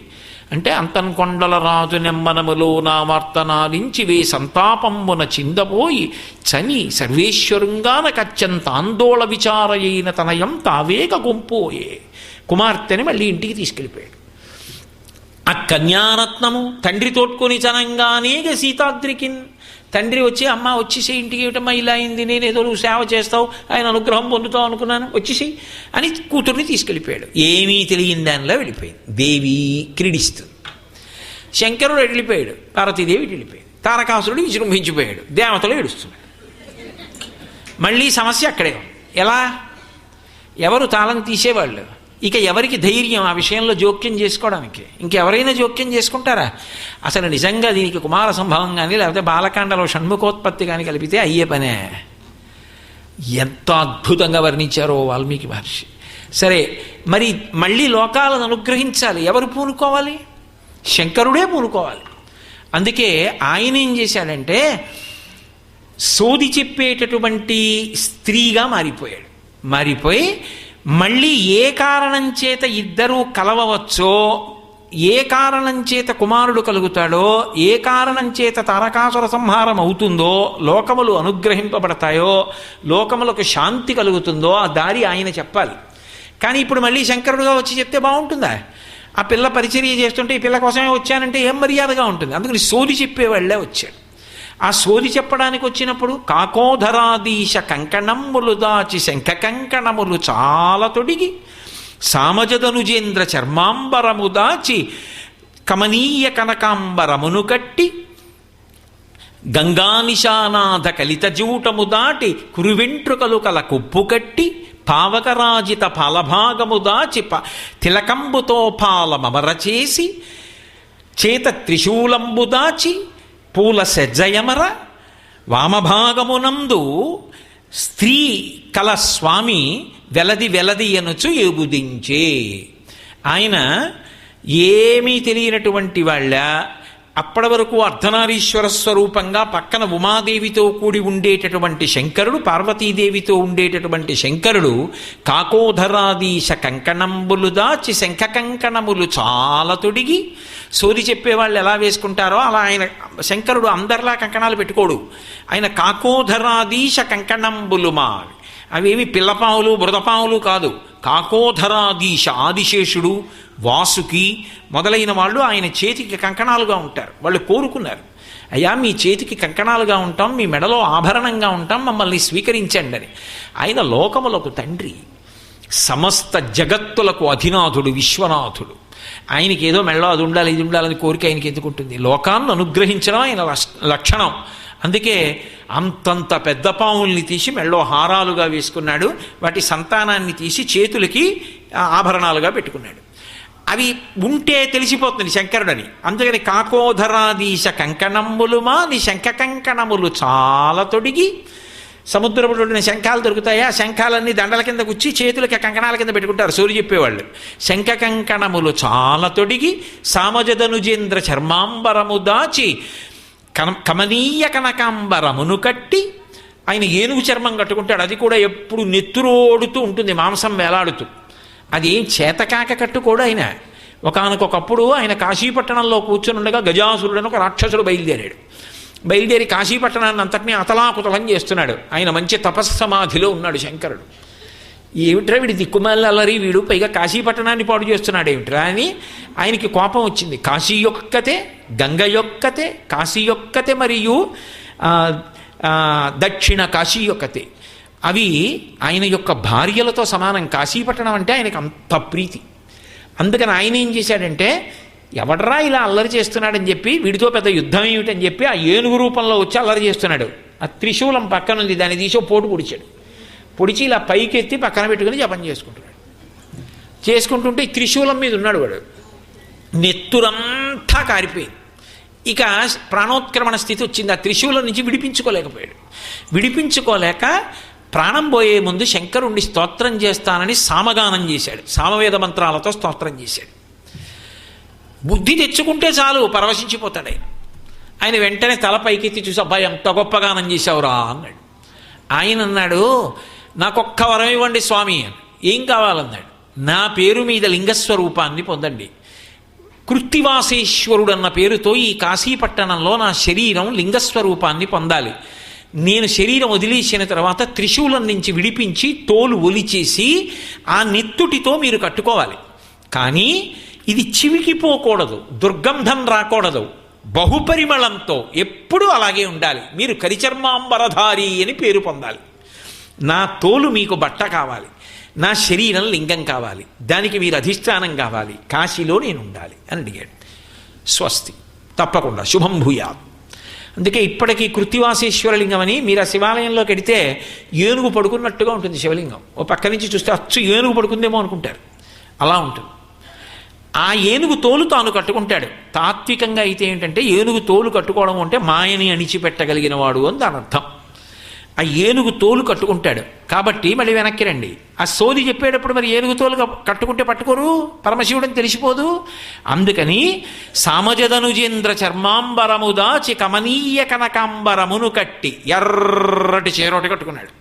సోది చెప్పేవాళ్ళు ఎప్పుడైనా మధ్యాహ్నం వచ్చారనుకోండి, చూడగానే ఎర్రటి బట్ట, వాళ్ళతో ఎక్కువ వాదించకుండా ఏదో ఒకటి ఇచ్చి పంపించేద్దాం అనిపిస్తుంది, అలా ఉంటుంది.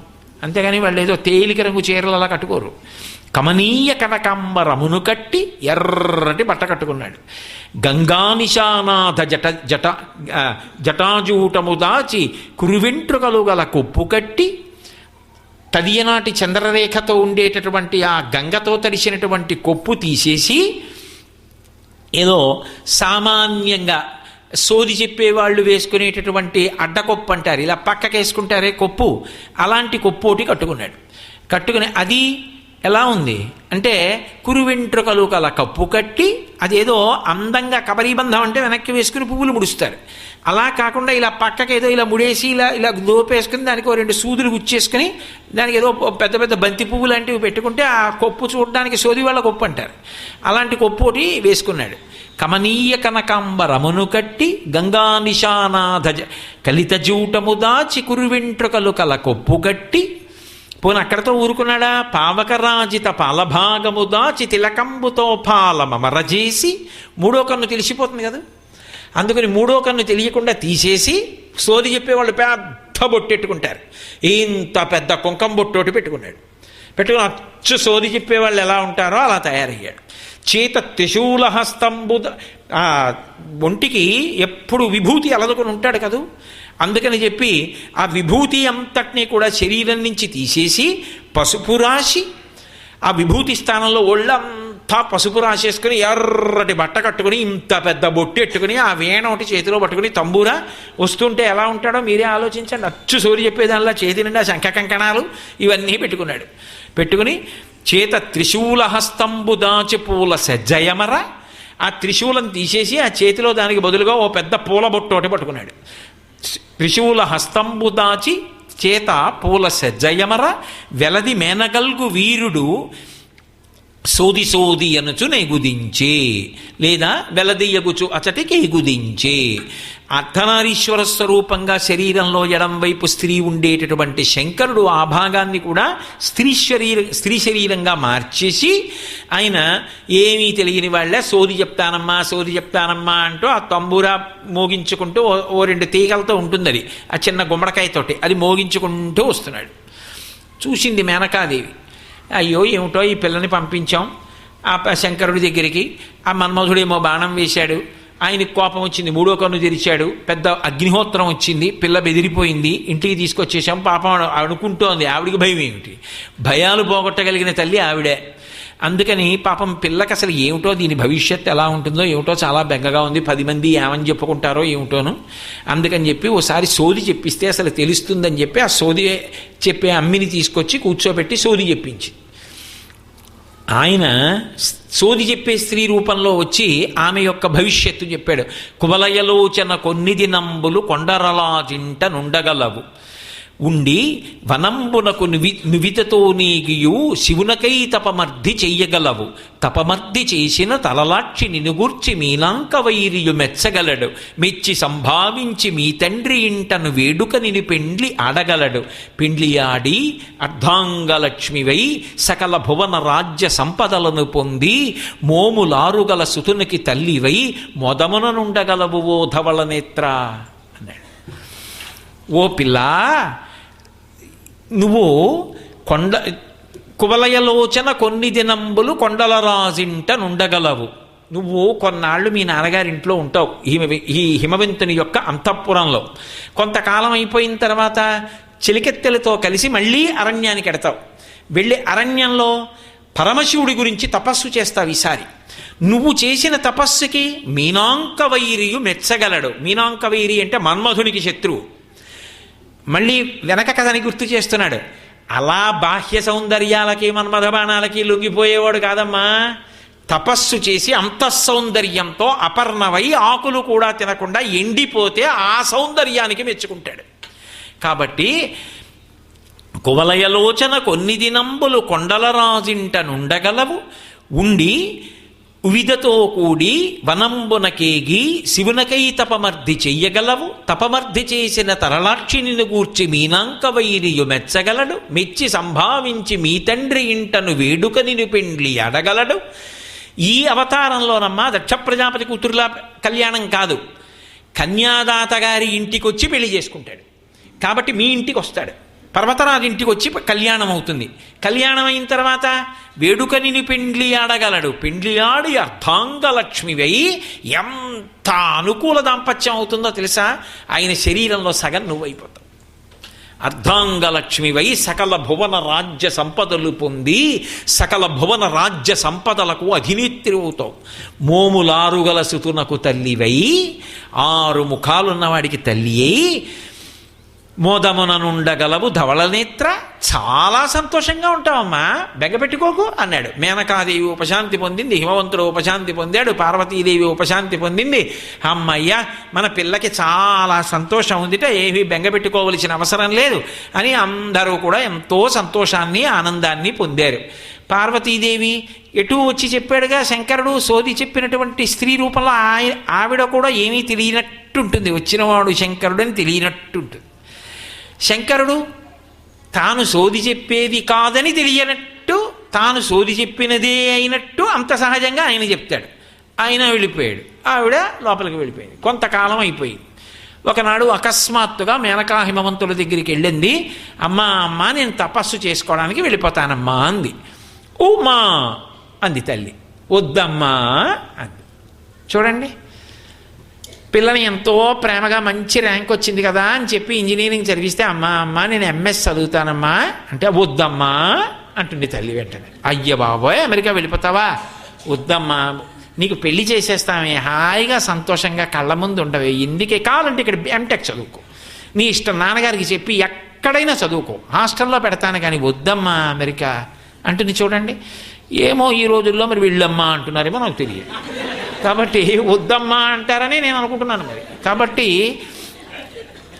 ఉమా, ఇంత సౌందర్య రాశివి, ఆడపిల్లవి, అరణ్యానికి వెళ్ళి తపస్సు చేస్తావా? ఉమా వద్దమ్మా అంది. ఉమా తపస్సు చెయ్యవద్దు అని మేనక చేత అనిపించి ఉంది కాబట్టి అని పేరయింది. ఉమా కాచాయని గౌరీ కాళీ హైమవతీశ్వరి శివా భవాని రుద్రాణి అని అమ్మవారి నామాలు కదా.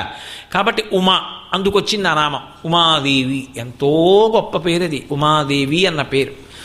కాబట్టి ఆ తల్లి ఉమా అని పేరు పొంది హఠం చేసింది, లేదు నేను శంకరుడి గురించి తపస్సు చెయ్యవలసిందే, తప్పకుండా తపస్సు చేయడానికి పెడతాను అని. సరే అంత హఠం చేస్తున్నావు, తప్పదు, వెళ్ళి అయితే శంకరుడి గురించి తపస్సు చెయ్యి అని. చిలికెత్తెళ్ళందరినీ తీసుకుంది, హిమవత్ పర్వత ప్రాంతంలో అరణ్య ప్రాంతానికి వెళ్ళింది. వెళ్ళి ఘోరమైనటువంటి తపస్సు మొదలుపెట్టింది. ఇక బాహ్య ప్రపంచంతో సంబంధం వదిలిపెట్టేసింది.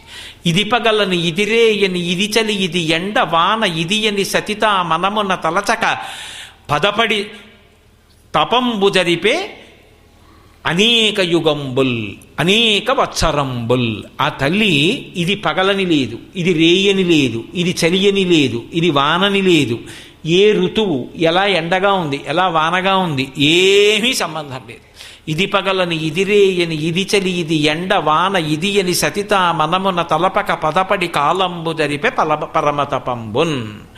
ఆమె మనసులో ఏవీ పట్టించుకోకుండా శరీరం ఎంత శోషించిపోతున్నా, అంత చలిగాలి కొట్టేస్తుంటే అందులో హిమాలయ పర్వత ప్రాంతం గట్టిగా ఇక్కడ చలిగాలి వేస్తేనే పైన చాందిని లేకపోతే బెంగెట్టుకుంటాం. అలాంటిది హిమవత్ పర్వత ప్రాంతంలో కన్యకామణి తపస్సు అంటే మాటలండి. అటువంటిది వాన లెక్క చేయలేదంటే అసలు వాన పడుతోందనా మీకు తెలియలేదు. అంత అంతర్ముఖత్వాన్ని పొందింది శివుణ్ణి లోపల ధ్యానం చేస్తూ. పగలు ఎండని లేదు, రోహిణీకార్తెని లేదు, అగ్నిహోత్రం అని లేదు, చలి లేదు, వాన లేదు, రాత్రి లేదు, పగలు లేదు. ఆమె అలా తపస్సు చేస్తూనే ఉంది. తపోకామాక్షి అని ఇప్పటికీ ఉంటుంది. కామాక్షి పరదేవత దేవాలయానికి వెడితే ఆ ఎదురుగుండా అరుగు మీద నిలబడితే లోపల కామాక్షి కనపడుతుంది. కొద్దిగా ఇలా బాగా పక్కకొచ్చి చూస్తే పక్కన ఒంటి కాలు మీద నిలబడి ఈ కాలు తీసి మోకాలు మీద పెట్టి నిలబడి తపస్సు చేస్తున్న తపోకామాక్షి కనబడుతుంది. ఇలా కుడిపక్కకి తల తిప్పి చూస్తే శుక్రవార మంటపంలో వచ్చి విజయం చేసేటటువంటి తల్లి ఉత్సవ కామాక్షి కనబడుతుంది. ఇలా వెనక్కి తిరిగి చూస్తే గోపుర కామాక్షి కనబడుతుంది. ఇలా చూస్తే ఎడం పక్కన తుండీరు మహారాజు కనిపిస్తాడు. కొద్దిగా అలా తల తిప్పితే మహాస్వామి వారు వేసినటువంటి స్వర్ణచక్రం రాజశ్యామల ఆవిడ కనపడుతుంది. ఇంకొంచెం ముందుకెడితే అన్నపూర్ణ కనపడుతుంది. వెనక నుంచి లోపలికి వస్తే గాయత్రీ మంటపం, గాయత్రీ మంటపంలో నిలబడితే మళ్ళీ కామాక్షి, అరూపలక్ష్మి, ఇటు సౌందర్యలక్ష్మి, ఇక్కడ కన్నన్ స్వామి, అక్కడ సంతాన గణపతి, అక్కడ వారాహి, స్తంభంలో కన్నం, కన్నంలో వేలు పెడితే మెత్తగా తగులుతుంది, అదే నాభిస్థానం కామాక్షి.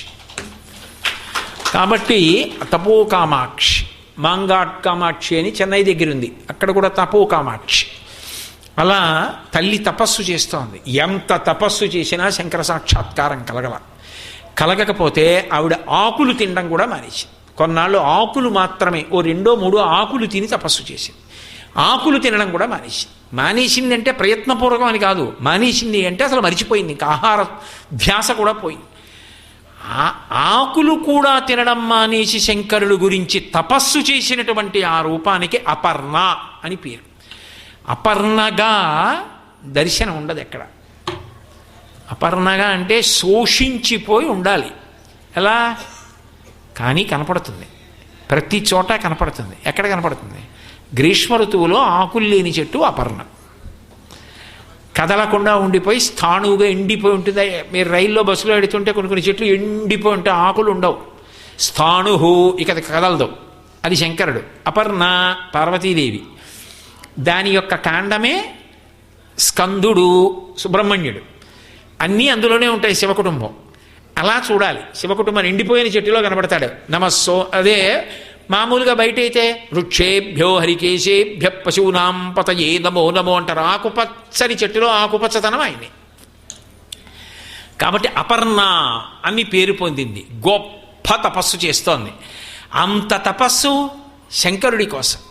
ఇంత తపస్సు చేస్తే వచ్చాడు శంకరుడు. ఏ రూపంలో వచ్చాడు? అదో చమత్కారం. ఆయన చేసే విన్యాసాలు అనన్య సామాన్యం. పార్వతీ కళ్యాణం మలుపులు అంత అద్భుతం. అసలు అంత గొప్ప మలుపు తిరిగిపోయింది అక్కడ పార్వతీ కళ్యాణం. అసలు అటువంటి మలుపు ఎక్కడ కనపడదు. అసలు ఆ మలుపు ఎందుకు తిరిగింది, ఎలా వచ్చాడు, ఏం చెప్పాడు, ఈ విశేషాలు రేపు సాయంకాలం 6:30 మనం మళ్ళీ తిరిగి కలుసుకున్నప్పుడు ప్రారంభం చేస్తాను. పరమమంగళప్రదంగా తల్లి అపర్ణాదేవి అన్న పేరు పొంది తపస్సమాధిలో ఉంది. ఇంకా మనం ఎక్కువ మాట్లాడి ఆవిడ తపస్సు భంగం చేయకూడదు. రేపు సాక్షాత్కారం జరుగుతుంది, అప్పుడు మనం సంతోషంగా చెప్తాం. మంగళాశాసనపరై మదాచార్య పురోగమై సర్వైశ్చ పూర్వైరాచార్యై సత్కృతాయాస్తు మంగళం. మంగళం కోసలేంద్రాయ మహనీయ గుణాత్మనే చక్రవర్తి తనూజాయ సర్వభౌమాయ మంగళం. ఉమాకాంతాయ కాంతాయ కామితార్థప్రదాయినే శ్రీగిరీశాయ దేవాయ మలినాథాయ మంగళం. సర్వం శ్రీ ఉమామహేశ్వర పరబ్రహ్మార్పణమస్తు. స్వస్తి.